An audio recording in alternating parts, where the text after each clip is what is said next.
तो white shade की episode 01 के साथ हाजिर हूं। तो एपिसोड की शुरुआत में जहां पर सोंग फैमिली का सीन दिखाया जाता है, तो इस एपिसोड में मेन कैरेक्टर जो है वो सोंग फैमिली से ही होने वाले हैं। तो इसी के साथ दिखाते हैं कि सोंग फैमिली जो कि एक छोटे से शांसी विलेज के अंदर होती है, लेकिन ये फैमिली जो है ये 9 ग्रेड फैमिलीज की तरह ही काफी ज्यादा बड़ी फैमिली है, जो कि पिछले 100 साल से यहाँ पर अपनी प्रेस्टीज बनाकर खड़ी है। और यहाँ पर इसके अंदर भी एक बहुत ही महान हीरो हुआ करते थे, जो कि हमारे हीरो जो है उनके ग्रैंडफादर थे। तो इसी के साथ अब यहाँ पर मास्टर सोंग को दिखाते हैं, जो कि इस फैमिली के फिलहाल के पैट्रियार्च हैं। वो बच्चों को वहां पर ट्रेनिंग दे रहे होते हैं और उनकी सोंग फैमिली के बच्चे जो होते हैं वहां पर प्रैक्टिस कर रहे होते हैं। तो शांसी के अंदर सोंग फैमिली काफी ज्यादा बड़ी और पावरफुल फैमिली है, जहां पर 3 बड़ी फैमिलीज हैं। उन तीनों बड़ी फैमिलीज में से सोंग फैमिली का भी एक नाम है। तो इसी के साथ ही मास्टर सोंग बूजियोंग जो होते हैं वहां पर सामने खड़े होते हैं और सभी लोगों को वहां पर ट्रेनिंग दे रहे होते हैं। हालांकि जहां पर इस फैमिली के अंदर मार्शल मास्टर्स की कमी नहीं है, जितने भी नए राइजिंग स्टार्स हैं, जितने भी इनके डिसाइपल्स हैं, वो सारी की सारी बेहतर तलवारबाज हैं और उन्हें यहाँ पर इस बात की कोई दिक्कत नहीं है। लेकिन यहाँ पर सोंग फैमिली की जो पैट्रियार्च मास्टर बूजियोंग है, उन्हें यहाँ पर एक बात की परेशानी है और वो परेशानी उन्हें काफी ज्यादा तंग कर रही है।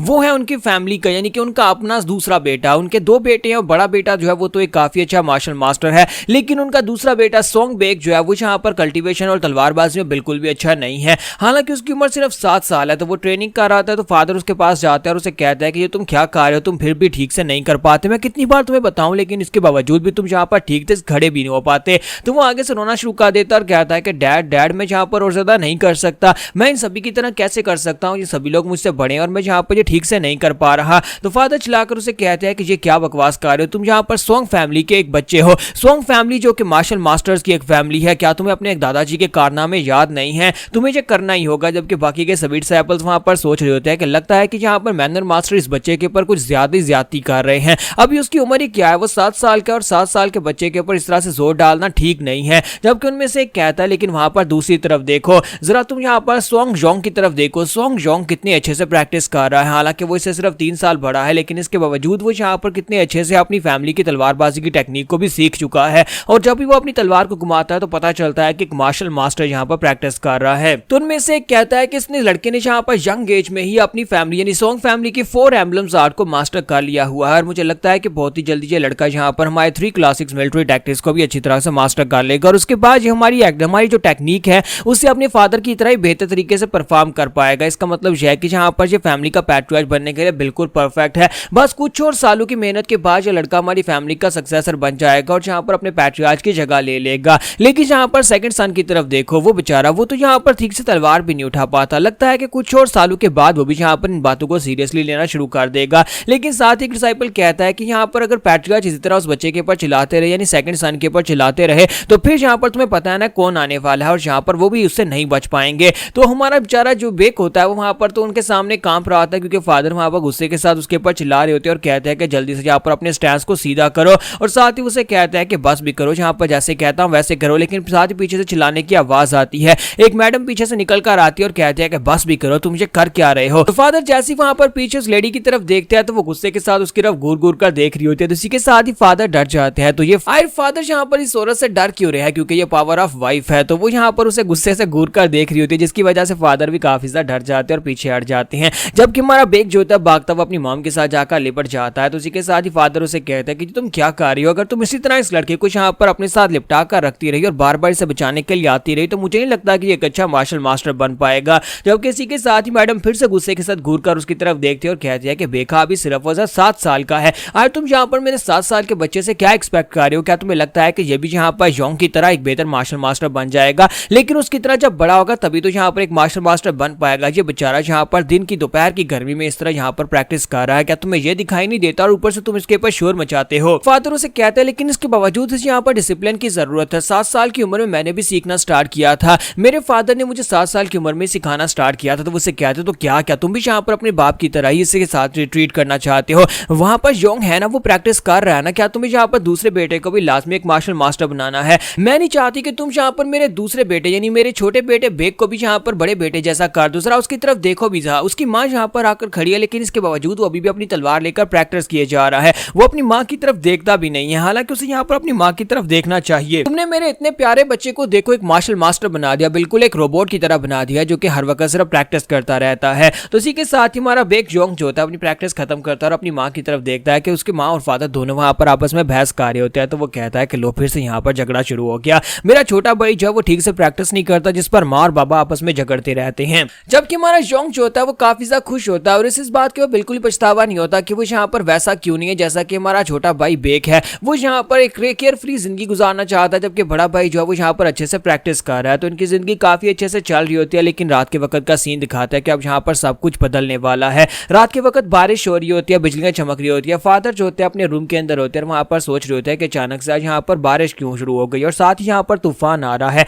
लगता है कि यहाँ पर कुछ ना कुछ तो अजीब होने वाला है। और साथ ही वो कहता है अगर इस तरह बारिश होती रही तो कल की ट्रेनिंग तो कैंसिल करनी पड़ेगी, कल बच्चों को ट्रेनिंग नहीं दे पाऊंगा। फिर साथ ही वो कहता है कि मैं यहाँ पर अपने बच्चों को ट्रेनिंग के बारे में हर वक्त बताता रहता हूँ, लेकिन मुझे लगता है कि मैं खुद भी यहाँ पर ट्रेनिंग से दूर भागता हूँ। मुझे लगता है काफी अरसे से मैंने यहाँ पर ट्रेनिंग नहीं की। तो इसी के साथ ही वो साइड के ऊपर रखी हुई अपनी स्वॉर्ड की तरफ देखते हैं। तो उनकी स्वॉर्ड का नाम होता है व्हाइट जेड स्वॉर्ड और यही स्वॉर्ड जो है इस कहानी की मेन बेस बनने वाली है। तो वो कहते हैं कि मैंने यहाँ पर कितने अरसे से इस तलवार के साथ प्रैक्टिस नहीं की, मुझे लगता है कि यहाँ पर फाइनली मुझे फिर से प्रैक्टिस करनी चाहिए ताकि मैं भी यहाँ पर अपने जितने मेरे स्किल्स हैं सभी को पॉलिश कर सकूं। तो वो अपनी जेड वाइट्स को उठाते हैं और इसी के साथ ही वहां पर उठाने के बाद उसके साथ प्रैक्टिस करना स्टार्ट करते हैं। तो मास्टर सोंग जो है वो खुद एक बहुत ही कमाल के मास्टर है। वो कोई ऐसे वैसे छोटे मोटे मास्टर नहीं है, बल्कि वो एक बहुत ही पावरफुल और स्ट्रॉन्ग मास्टर है, क्योंकि उनकी वजह से यहाँ पर उनकी फैमिली अभी तक बाकी की सभी फैमिली में रिकॉग्नाइज होती है। तो वो अपनी तलवार के साथ प्रैक्टिस करना स्टार्ट करते हैं। तो जैसे ही वो तलवार को उठाते हैं तो व्हाइट जेड स्वॉर्ड जो होती है उसके अंदर से व्हाइट कलर का ऑरा निकल रहा होता है, इसी वजह से व्हाइट जेड स्वॉर्ड कहा जाता है और एक बहुत ही पावरफुल और स्ट्रॉन्ग स्वॉर्ड है। तो उसके साथ वो प्रैक्टिस कर रहे होता है। इसी के साथ ही हमारा सोंग शोंग जो होता है उनके पास आता है। वो बाहर से आकर खड़ा होकर सब कुछ देख रहा होता है। वो अपने फादर को वहां पर देख रहा होता है कि उसके फादर किस तरह से वहां पर प्रैक्टिस कर रहे हैं और फादर को प्रैक्टिस करते हुए देखकर उसे वहां पर कुछ एनलाइटमेंट मिलती है कि फादर उसके कितने अच्छे हैं इस तलवारबाजी की आर्ट में और कभी वो भी यहाँ पर अपने फादर की तरह ही बेहतर हो जाएगा,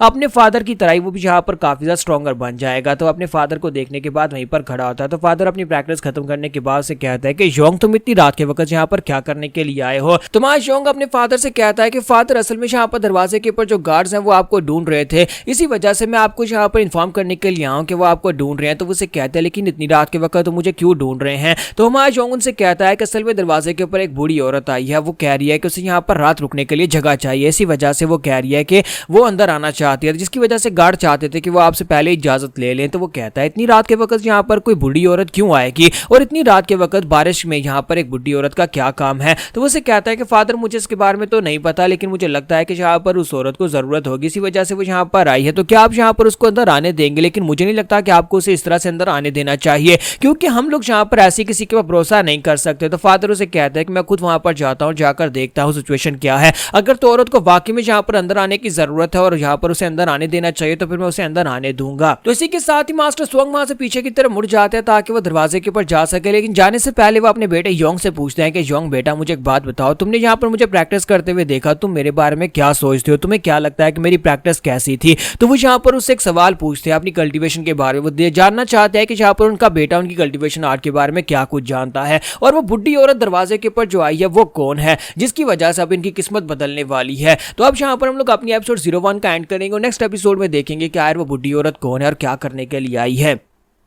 तो लास्ट एपिसोड के एंड पे हमने देखा था कि हमारे मास्टर सोंग जो होते हैं अपने बेटे योंग से पूछता है कि मेरी तकनीक के बारे में तुम क्या कहना चाहते हो, तुम्हें क्या लगता है कि मैं यहाँ पर अपनी टेक्निक में कैसा हूँ। तो हमारा योंग जो होता है उन्हें वहाँ पर कुछ बताता है, यानी कि उनकी टेक्निक के रिलेटेड ही कुछ बताता है। वो एक पेड़ की तरह है जो कि यहाँ पर जमीन के अंदर पूरी फिल्मली खिड़े हैं, यानी कि यहाँ पर एक ऐसा पेड़ है जो कि कभी गिर नहीं सकता, बहुत ज़्यादा मजबूत है। तो फादर उसकी बात सुनने के बाद काफी ज्यादा खुश हो जाते हैं और वहाँ पर हंसना शुरू कर देते हैं। फिर साथ ही वहाँ पर योंग उनसे कहता है फादर क्या हो, क्या आप यहाँ पर खुश क्यों हो रहे हैं। तो उसे कहता है कि तुम्हारा जवाब बिल्कुल ठीक था और मुझे लगता है कि तुम पूरी तरह से तैयार हो। और इसी के साथ ही वो अपनी तलवार जो होते हैं उसके हवाले कर देते हैं। तो वो योंग को अपनी जेड वाइट स्वॉर्ड दे देते हैं और उसे कहता है कि स्वॉर्ड को अपने पास रखो और मुझे लगता है कि कल से तुम यहाँ पर इसके साथ ही प्रैक्टिस करोगे, कल से तुम यहाँ पर व्हाइट जेड स्वॉर्ड के साथ ही प्रैक्टिस करोगे और इसी के साथ ही तुम यहाँ पर अपनी टेक्निक को निखारोगे। तो योंग उनसे कहता है लेकिन फादर ये तो हमारी फैमिली का हेयरलूम है, आप यहाँ पर मुझे ये कैसे दे सकते हैं। तो फादर उसे कहता है कि एक तलवार सिर्फ तलवार होती है, एक तलवार के नाम से या फिर उसके काम से उसे नहीं जाना जाता, बल्कि जो बंदा उसे इस्तेमाल करने वाला होता है उसकी काबिलियत के ऊपर डिपेंड करता है कि वो उस तलवार को कैसे यूज करता है। साथ ही फादर उसे कहता है कि अब जबकि मैं यहाँ पर काफी अच्छे मूड में तो मैं दरवाजे के ऊपर जाता और उस बुढ़ी औरत को अंदर ले आता हूँ ताकि उसके लिए गेस्ट रूम खोला जा सके और वो रात यहाँ पर रुक सके, क्योंकि मैं यहाँ पर काफी ज्यादा अच्छे मूड में मेरे बेटे की वजह से। तो वो दरवाजे के ऊपर पहुंचते हैं और वहां पर जाने के बाद उस औरत से पूछते हैं कि बताओ कि तुम कौन हो। तो उसे कहते हैं कि मैं वाजियोन टेम्पल की तरफ आगे बढ़ रही हूँ,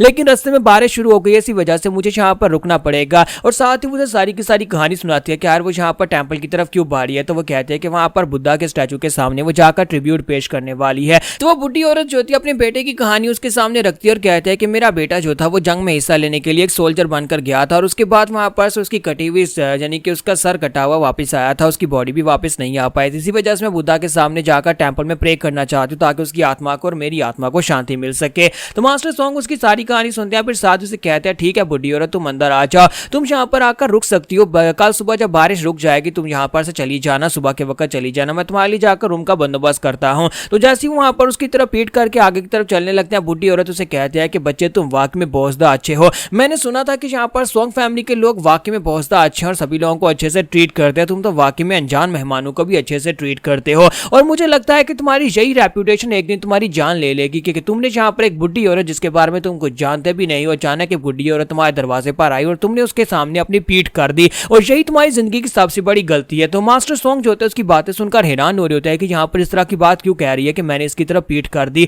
और जैसे वो यहाँ पर पीछे की तरफ घूमकर देखने लगते हैं, बुढ़ी औरत जो होती है अपने पास एक पाइप निकालती है और उसके अंदर एक पॉइजनस नीडल होती है, वो उसे सामने की तरफ थूक देती है। ऐसी वो पॉइजनस नीडल जो होती है मास्टर सॉन्ग की कमर के ऊपर लगते हैं तो मास्टर सॉन्ग की बॉडी के अंदर पॉइजन चला जाता है, वो यहाँ पर ग्राउंड के ऊपर गिर जाते हैं और कहते हैं कि ये तुम क्या कर रही हो बुढ़ी खुसड़ी, ये तुमने क्या कर दिया है, तुम कौन हो। तो इसी के साथ ही बुढ़ी औरत वहां पर जोर जोर से हंसना शुरू कर देती है और उसे कहती है देखो तो जरा तुम लोग यहाँ पर बेवकूफ निकले, मुझे तो लगा था कि तुम यहाँ के 3 बड़े सेक्टर्स में से एक सेक्टर हो, लेकिन अफसोस कि तुम यहाँ पर शांति के टॉप सेक्टर्स में से हो तो, लेकिन हो तो बेवकूफी। चाहे तुम लोग यहाँ पर कितने ही महान क्यों ना बन जाओ, लेकिन तुम लोग यहाँ पर राइटियस मास्टर्स हमेशा राइटियस ही रहोगे। यही तुम लोगों की सबसे बड़ी कमजोरी है कि तुम लोगों के सामने अगर कोई यहाँ पर गरीब या फिर मासूम बनकर आ जाए तुम लोग उसके पर भरोसा कर लेते हो। तो मास्टर सॉन्ग वहीं पर से अपनी तलवार निकालते हैं और उस बुढ़ी औरत की खोपड़ी को काट देते हैं और उसे कहते हैं कि अब यहाँ पर चुपचाप मर जाओ, मुझे नहीं पता तुम कौन हो, लेकिन तुमने मेरे साथ जो कुछ भी किया उसके बाद तुम्हारा मरना तो तय है। तो मास्टर सॉन्ग के मुंह से ब्लीडिंग हो रही होती है पॉइजन की वजह से, वो वहां पर उठ नहीं पा रहे होते और साथ ही वहां पर कह रहे होते हैं कमीनी बुढ़िया पता नहीं कौन थी,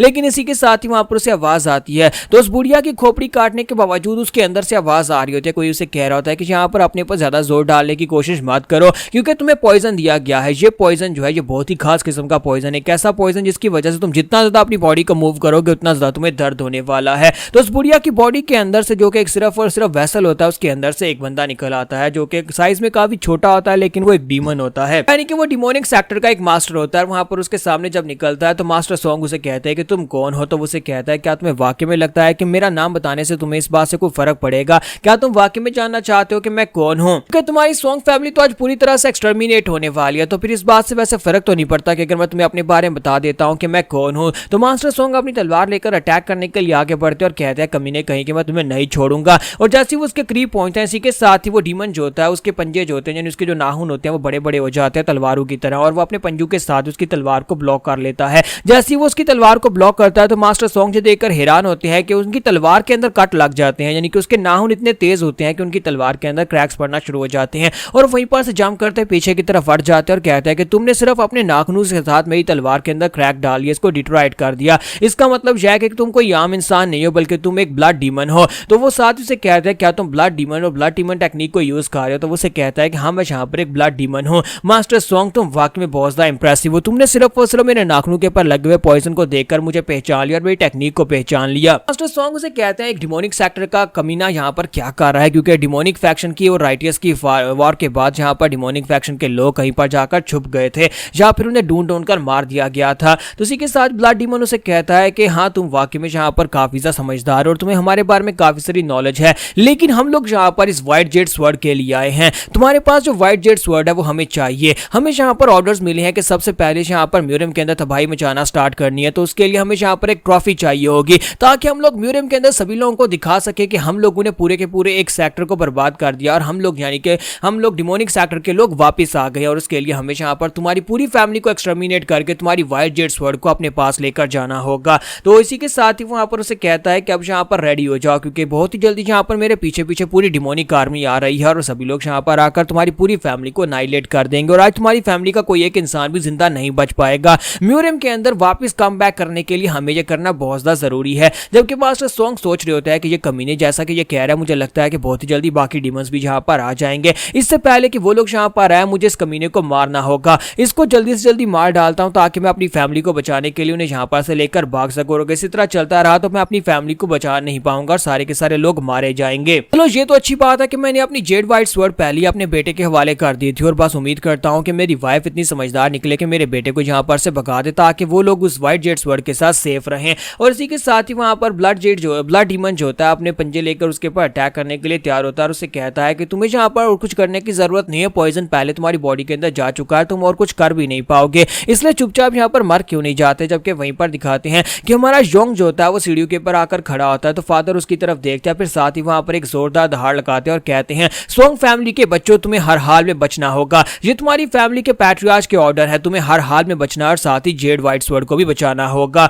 और साथ ही वो अटैक करने के लिए आगे बढ़ते हैं जबकि माँ योंग भागता हुआ अपने फादर को बचाने के लिए आगे बढ़ने लगता है, पर उसकी माँ जो होती है उसे खींचते हुए अंदर ले आती है और कहती है नहीं बेटा तुम वहां पर नहीं जा सकते। तो वो उसे कहता है लेकिन मॉम अब देख रही है ना कि फादर वहां पर जिस तरह से फाइट कर रहे हैं उनकी हालत काफी ज्यादा खराब है, मुझे उनकी मदद करने के लिए जाना है। तो मॉम उसे कहते हैं क्या तुमने सुना नहीं, इस फैमिली के लॉर्ड ने ऑर्डर दिया है, यानी कि तुम्हारा बाप जो है वो इस फैमिली का पैट्रियार्च है और उसने वहां पर एक ऑर्डर दिया है कि तुम्हें हर हाल में सर्वाइव करना है, इसलिए अपने छोटे भाई को लो जल्दी से यहाँ पर सीक्रेट टनल के रास्ते से निकलो। और दूसरी तरफ फाइट का सीन दिखाते हैं जहां पर फादर अभी फाइट कर रहे होते हैं और हमारा योंग कहता है कि प्लीज फादर मुझे माफ करिएगा, मुझे आपके ऑर्डर को फॉलो करना होगा, बस उम्मीद करता हूं कि इस फाइट के खत्म होने तक आप जिंदा रहे। तो वो जल्दी से भागता हुआ बेका के पास चला जाता है जहां पर मॉम जो होती है वो बेका से कहती है कि बेका प्लीज जल्दी से अपने कपड़े चेंज करो। वो दोनों को वहां पर कपड़े चेंज करवा देती है ताकि वो यहाँ पर सोंग फैमिली के ना लगे। तो बेका क्योंकि बच्चा होता है अभी 7 साल का है तो अपनी मॉम से कहता है कि मॉम क्या हम लोग किसी ट्रिप पर जा रहे हैं। तो उसकी मॉम उसे कहती है कि हाँ तुम अपने ब्रदर के साथ ट्रिप के पर जाने वाले हो, तुम दोनों पहले जाओगे और उसके बाद मैं और तुम्हारे फादर भी आएंगे, इसलिए तुम लोग पहले यहाँ पर से निकलो। तो वो कहता है लेकिन क्या आप लोग हमारे साथ क्यों नहीं आ रहे और फादर यहाँ पर दीवार की तरफ क्यों देख रहे हैं, वो मेरी तरफ क्यों नहीं देख रहे।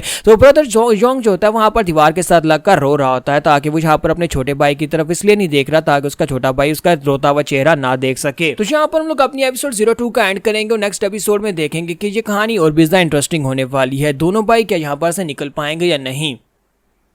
तो व्हाइट जेड की लास्ट एपिसोड के एंड पे हमने देखा था कि मदर जो होती है दोनों बच्चों को तैयार कर देती है ताकि उन्हें सीक्रेट टनल के रास्ते से यहाँ से भगाया जा सके। और इसी के साथ ही उनके गले के अंदर एक नेकलेस होता है जो कि उनकी सोंग फैमिली की निशानी होती है। तो वो उस नेकलेस को उतारती है और साथ ही अपने बड़े बेटे योंग को दे देती है और कहती है कि मेरे बच्चे इसे अपने पास रखना, ये हमारी सोंग फैमिली की विक्ट्री टोकन है, इसे अपने पास रखना, जब तक ये टोकन तुम्हारे हाथ में रहेगा तब तक तुम इस बात को साबित कर सकते हो कि तुम सोंग फैमिली से हो और तुम इस सोंग फैमिली के एक मेंबर हो, कल को तुम्हें इस टोकन की जरूरत पड़ेगी। तो वो टोकन जो होता है वो योंग के हाथ में पकड़ा देती है और उसे कहते हैं कि ठीक है अब तुम दोनों जहां पर से जाओ। जबकि माँ योंग जो होता है वहां पर सोच रहा था कि मदर जिस तरह से यहाँ पर मुझसे बात कर रही है लगता है कि मदर भी यहाँ पर फादर के साथ इस जगह के ऊपर रुककर मरना चाहती है। तो वो चिल्लाकर अपनी मदर से कहने लगता है लेकिन मदर उसे गले से लगा लेती है और कहती है कि अब तुम यहाँ पर बड़े हो चुके हो, इतने बड़े हो चुके हो कि अपने भाई का ध्यान रख सको, तुम इन बातों को समझ सकते हो कि मैं यहाँ पर इस फैमिली के लॉर्ड को अकेला छोड़कर कैसे जा सकती हूँ, मैं तुम्हारे फादर को अकेला नहीं छोड़ सकती और तुम्हें यहाँ पर अपने पर भरोसा रखना होगा और साथ ही अपने छोटे भाई का ध्यान रखना होगा। अब तुम दोनों यहाँ पर एक दूसरे का ध्यान रखोगे। साथ ही वो हमारे बेका से कहते हैं कि बेका चलो जल्दी से यहाँ पर आओ और दोनों को वो गले से लगाती है और कहती है कि मेरी बात को ध्यान से सुनो,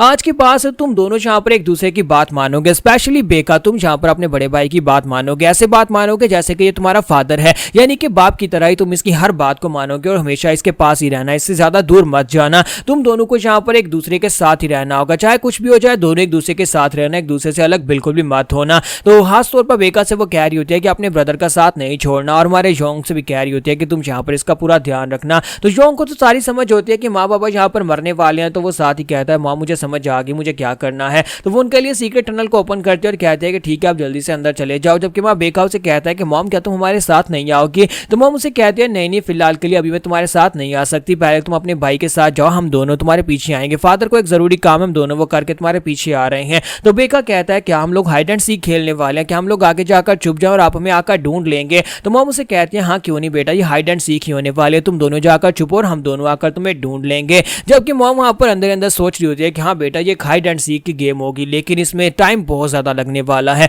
हो सकता है कि हम दोनों कभी तुम्हें ढूंढने के लिए आए ही नहीं, लेकिन उम्मीद करते हो कि तुम दोनों यहाँ पर सर्वाइव करोगे, हमारी सोंग फैमिली को दोबारा से राइज करोगे। और साथ ही वहां पर उस सीक्रेट टनल के दरवाजे के ऊपर वो बेड कर देती है और कहती है कि हमारे पास इससे ज्यादा बेस्ट ऑप्शन कोई नहीं था, दोनों को यहाँ पर अपने आप के ऊपर ही भरोसा करके सर्वाइव करना होगा। दोनों बच्चे यहाँ पर जब तक जिंदा रहोगे तब तक हमारी स्वांग फैमिली जिंदा रहेगी और मुझे और तुम्हारे फादर को इस बात की चिंता भी नहीं रही कि हम लोग यहाँ पर आसानी से मर सकते हैं। तो मॉम वहीं पर आराम से बैठ जाती है क्योंकि उसे पता होता है कि यहाँ पर लोग आ रहे हैं। तो डिमोनिक फैक्शन के वॉरियर्स भी वहां पर पहुंच जाते हैं और उनकी फैमिली के लोगों को बाहर वो मार रहे होते हैं और उन सभी को मार के वहां पर कमरे के अंदर पहुंच जाते हैं जहां पर मॉम बैठी होती है। जबकि बाहर का सीन दिखाता है कि फादर की तो हालत काफी ज्यादा खराब हो चुकी होती है, पूरी बॉडी वहां पर खून में लिपटी होती है और वहां पर जगह जगह पे कट लगे होते हैं। तो ब्लड डीमन उसकी हालत काफी ज्यादा खराब कर दी होती है। ब्लड डीमन उसे कहता है कि मास्टर सॉन्ग मुझे लगा नहीं था कि पॉइजन तुम्हारी बॉडी में जाने के बाद तुम इतनी देर तक टिक पाओगे। पहला बंदा देख रहा हूं जो कि हमारे ब्लड डीमन टेक्निक के और साथ में पॉइजन दोनों के बावजूद अभी तक यहाँ पर हमारे सामने खड़ा हो पाया है। तो इसी के साथ उसे कहता है लेकिन अब यहाँ पर मैं काफी ज्यादा बोर हो चुका हूँ, अब जल्दी से जेड व्हाइट स्वॉर्ड मेरे हवाले करो और मैं यहाँ पर इस किस्से को खत्म करूँ वरना मैं यहाँ पर और ज्यादा बोर हो जाऊंगा। जबकि फादर वहां पर सोच रहे होते हैं कि उम्मीद करता हूँ कि मेरे बच्चे यहाँ पर से काफी दूर जा चुके होंगे क्योंकि मेरी वाइफ ने इस बात को समझ लिया है कि मैं यहाँ पर नहीं बच पाऊंगा और शुक्र है कि इस वक्त वो तलवार जो है वो योंग के पास है। तो मास्टर सॉन्ग उसे कहते हैं कि तुम यहाँ पर हमारी सॉन्ग फैमिली को खत्म करने के लिए आओ लेकिन अफसोस कि तुम ऐसा कर नहीं पाओगे, तुम मुझे मार डालो, मेरी पूरी फैमिली को मार डालो, लेकिन तुम यहाँ पर कभी सॉन्ग फैमिली का नाम नहीं खत्म कर पाओगे और मुझे यहाँ पर इसे खत्म करने दो। ब्लड डीमन आगे ससना शुरू कर देता और कहता है कि देखो तो जरा तुम खुद यहाँ पर मरने वाले और तुम अभी भी यहाँ पर ये कह रहे हो कि तुम्हारी सॉन्ग फैमिली जहाँ पर बच जाएगी, तुम्हारी सॉन्ग फैमिली को हम नहीं मिटा सकते क्योंकि यहाँ पर अभी मेरे पीछे पूरी डिमोनिक आर्मी आ रही है। चाहे तुम्हारा कोई एक मेंबर भी यहाँ पर से बचकर जाने की कोशिश करेगा वो भी मारा जाएगा, चाहे तुम्हारी सॉन्ग फैमिली के साथ वो रिलेटेड नहीं भी, तुम्हारा रिश्तेदार भी है तब भी वो मारा जाएगा, यानी किसी को भी जिंदा नहीं छोड़ा जाएगा। जबकि मास्टर सॉन्ग वहां पर अपनी स्पेशल टेक्निक को रिलीज करते हैं, जैसे वो अपनी पावरफुल टेक्निक को रिलीज करते हैं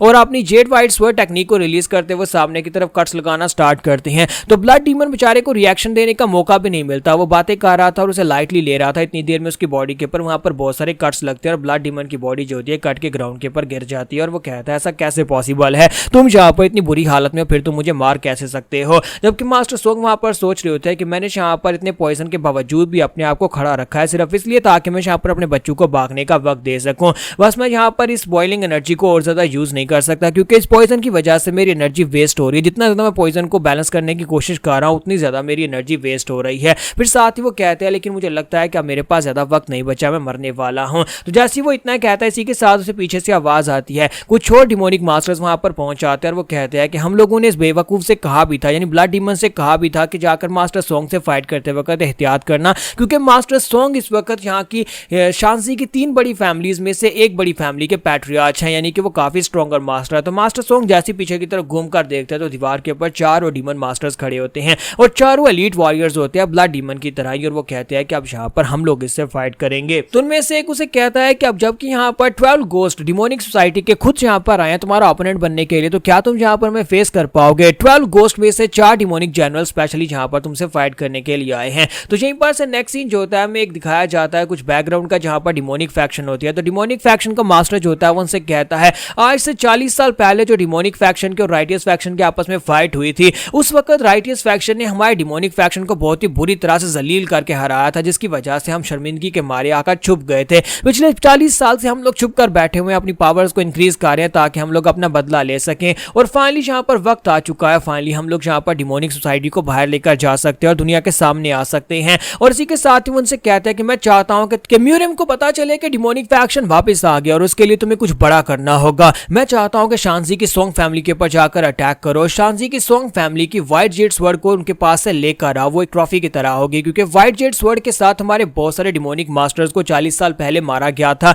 अगर वो तलवार हम उनको मारकर उनसे छीन कर ले आते हैं तो म्यूरियम अलायंस के अंदर एक हलचल मच जाएगी, सभी लोग हमसे डरना शुरू कर देंगे और हम लोग अपनी इंसल्ट का बदला उस तलवार को छीन कर लेने वाले हैं। ये मेरा ऑर्डर है, अभी जल्दी से वहां पर जाओ, जाकर सॉन्ग फैमिली को पूरी तरह से इरेडिकेट कर दो, सभी लोगों को मार डालो। तो सीन प्रेजेंट में आता है जहां पर हमारे मास्टर सॉन्ग जो होते हैं वो अभी भी जहां पर लोगों की तरफ देख रहे होते हैं, उसके सामने 4 गोस्ट मास्टर्स खड़े होते हैं जो कि डिमोनिक फैक्शंस के जनरल थे। तो इसी के साथ ही मास्टर कहते हैं कि मुझे लगता है कि अब यहाँ पर मुझे थोड़ी देर और खड़े रहना पड़ेगा, थोड़ी देर और फाइट करनी पड़ेगी, हालांकि मेरी हिम्मत जवाब दे चुकी है, मेरी बॉडी जहाँ पर और ज्यादा फाइट करने लायक नहीं बची। साथ ही वो चिल्लाकर कहता है कि तुम्हारे जैसे डिमोनिक फैक्शन के कुत्ते यहाँ पर क्या कर रहे हैं, तुम्हारा यहाँ पर क्या काम है। उनमें से एक गोस्ट जो होता है वो कहता है कि हमें जल्दी से जल्दी इसको हैंडल करना ही होगा इससे पहले कि हमारे जनरल यहाँ पर आ जाएं। अगर डीमन जनरल यहाँ पर आ गया तो फिर वो यहाँ पर हमसे काफी ज्यादा निराश होने वाला है कि हमने यहाँ पर इसको जल्दी से खत्म क्यों नहीं किया। तो वो चारों जो होते हैं एक साथ अटैक करने के लिए आगे बढ़ते हैं, चारों मिलकर यहाँ पर हमारे मास्टर सॉन्ग के ऊपर अटैक करते, जबकि यहीं पर से नेक्स्ट सीन अंडरग्राउंड का दिखाया जाता है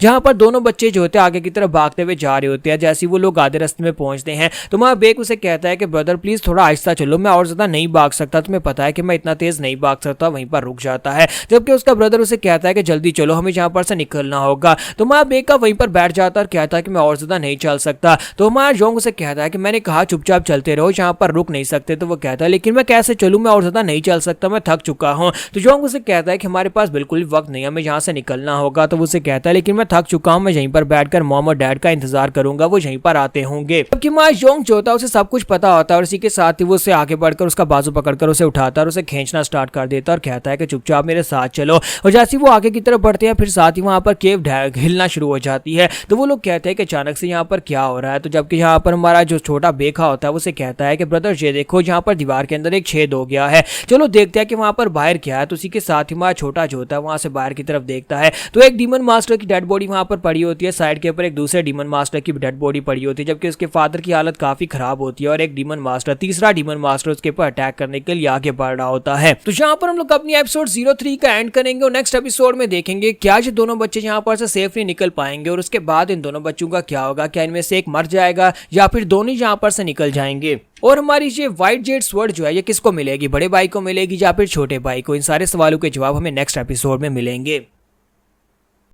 तो व्हाइट जेड के एपिसोड 04 के साथ हाजिर हो। तो लास्ट एपिसोड के एंड पे हमने देखा था कि दोनों बच्चे जो होते हैं वहां पर होल के अंदर से बाहर की तरफ देखते हैं तो वहां पर उन्हें दिखाई देता है कि दो डीमंस मार चुके होते हैं और अभी भी यहाँ पर दो डीमंस जो होते हैं वो जिंदा होते हैं और उनके बाप के ऊपर अटैक कर रहे होते हैं। तो एक डीमन जो होता है ऊपर की तरफ जंप करता है और अपने बड़े से हैवी बॉल के साथ उनके फादर के ऊपर अटैक करता है। तो फादर जो होते हैं वहां पर उसके अटैक को ब्लॉक करने के लिए रेडी होते हैं, अपनी तलवार को घुमाते हैं और उसके ऊपर एक कट लगाते हैं और उसके हाथ में जो बॉल होता है उस बॉल को भी वहां पर काट देते हैं। और इस बात से वो डीमन काफी ज्यादा हैरान हो जाता है कि उसने यहाँ पर उस बॉल को कैसे काट दिया। और साथ ही उसके फादर जो होते हैं मास्टर सोंग जो होते हैं वहीं पर अपनी तलवार को घुमाकर उसका एक बाजू काट देते हैं और डीमन जो होता है अपने बाजू पर हाथ रख के अपने कंधे के हाथ पर रख के वहां पर जोर जोर चिल्लाना शुरू कर देता है। तो किसी के साथ ही चौथी डीमन जो होती है वो आके पड़ती है और कहती है कि जबकि तुम यहाँ पर मरने वाले हो तो फिर यहाँ पर तुम इतनी ज्यादा मेहनत क्यों कर रहे हो, चुपचाप यहाँ पर मर क्यों नहीं जाते? और इसी के साथ ही बड़ी तेजी के साथ जंप करते हैं, अपनी दो तलवारें लेकर उसके सामने आ जाती है और कहती है हमने यहाँ पर तुम्हारे बारे में वाकई में सुन रखा था, हमें वार्निंग भी दी गई थी कि तुम एक स्ट्रॉन्गर इंसान हो, तुम यहाँ पर कुछ भी कर सकते हो। और जैसे वो बड़ी तेजी के साथ उसकी तरफ आगे बढ़ रही होती है वहीं पर उसे एनर्जी महसूस होती है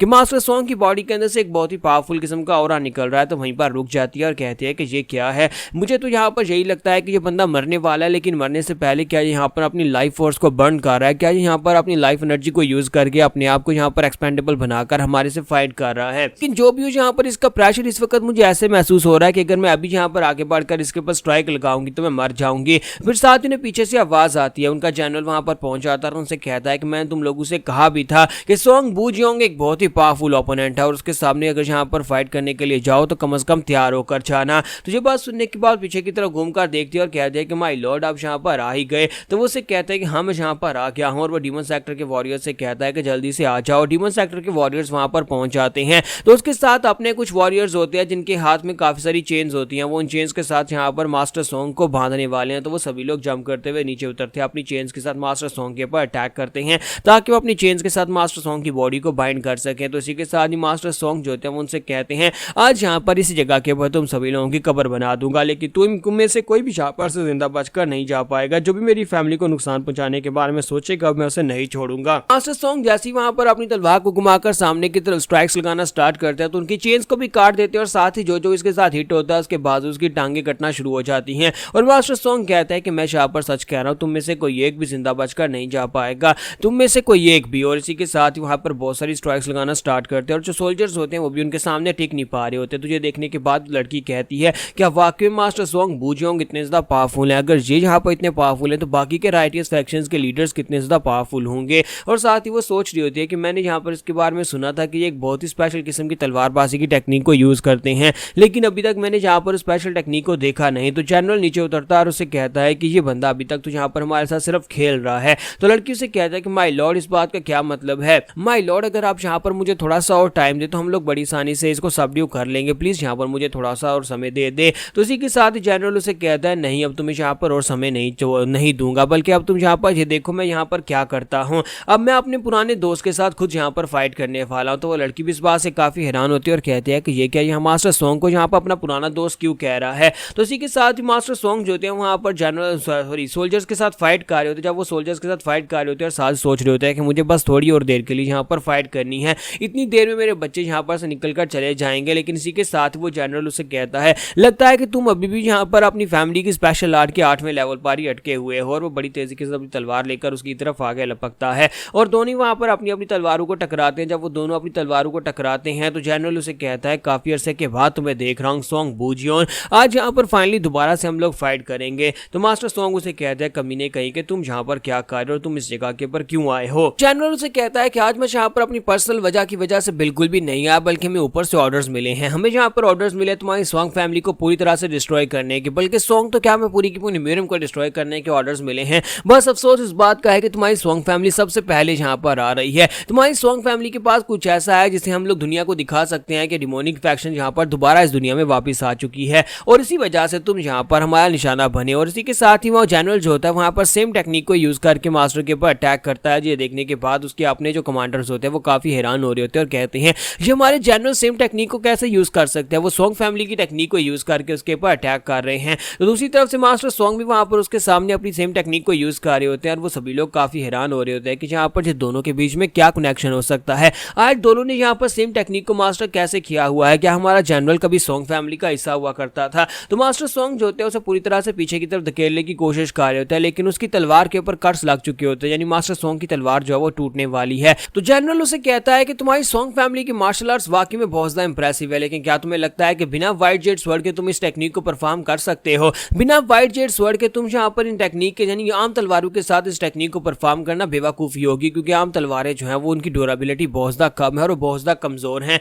इसे सिर्फ और सिर्फ एक खास तलवार के साथ ही परफॉर्म किया जा सकता है। बताओ कि व्हाइट जेड स्वॉर्ड कहां पर है। और साथ ही वो उसे कहता है कि तुम्हें क्या लगता है कि मैं यहाँ पर किस लिए आया हूँ। तो इसी के साथ ही हमारे मास्टर सोंग उसे कहता है कि तुम हमारी फैमिली को छोड़कर भाग गए थे, तुम यहाँ पर इस बारे में क्या जानो कि हमारी फैमिली की स्पेशल आर्ट्स क्या है, क्या कर सकती हैं। तो जनरल उसे कहता है कि तुम्हारी फैमिली की टेक्निक्स अच्छी हैं, लेकिन मुझे इससे ज्यादा कुछ चाहिए था, इसी वजह से मैंने इस फैमिली को छोड़ा था। और साथ ही वहां पर जब उसकी तलवार कटना शुरू हो जाती है तो मास्टर सोंग कहते हैं कि ऐसा कैसे हो सकता है, क्या तुमने भी यहाँ पर ब्लड आर्ट्स को मास्टर किया, क्या तुमने डिमोनिक फैक्शन की ब्लड आर्ट्स को मास्टर किया जिसकी वजह से मेरा ब्लेड डिटोरेट हो रहा है। तो ये जनरल उसे कहता है कि हाँ, मैंने यहाँ पर ब्लड आर्ट्स को मास्टर किया है, क्योंकि तुम्हारी फैमिली की टेक्निक बिना व्हाइट जेड स्वॉर्ड के कंप्लीट नहीं है। बिना व्हाइट जेड स्वॉर्ड के तुम उस टेक्निक को यूज करके किसी की तलवार को नहीं काट सकते, लेकिन मेरी टेक्निक जो है वो यहाँ पर बेहतर है। और इसी के साथ ही मास्टर सोंग का एक हाथ भी कट जाता है। जब वो उसके ऊपर स्ट्राइक लगाता है तो उसका बेटा जो होता है वहां पर एक जबरदस्त चीख मारता है। तुम्हारा बेखा जो होता है वहां पर देख रहा होता है, लेकिन इसी के साथ जनरल पीछे की तरफ घूमता है और उनकी तरफ देखता है। उसे वहां पर उस होल के अंदर दो बच्चे दिखाई देते हैं।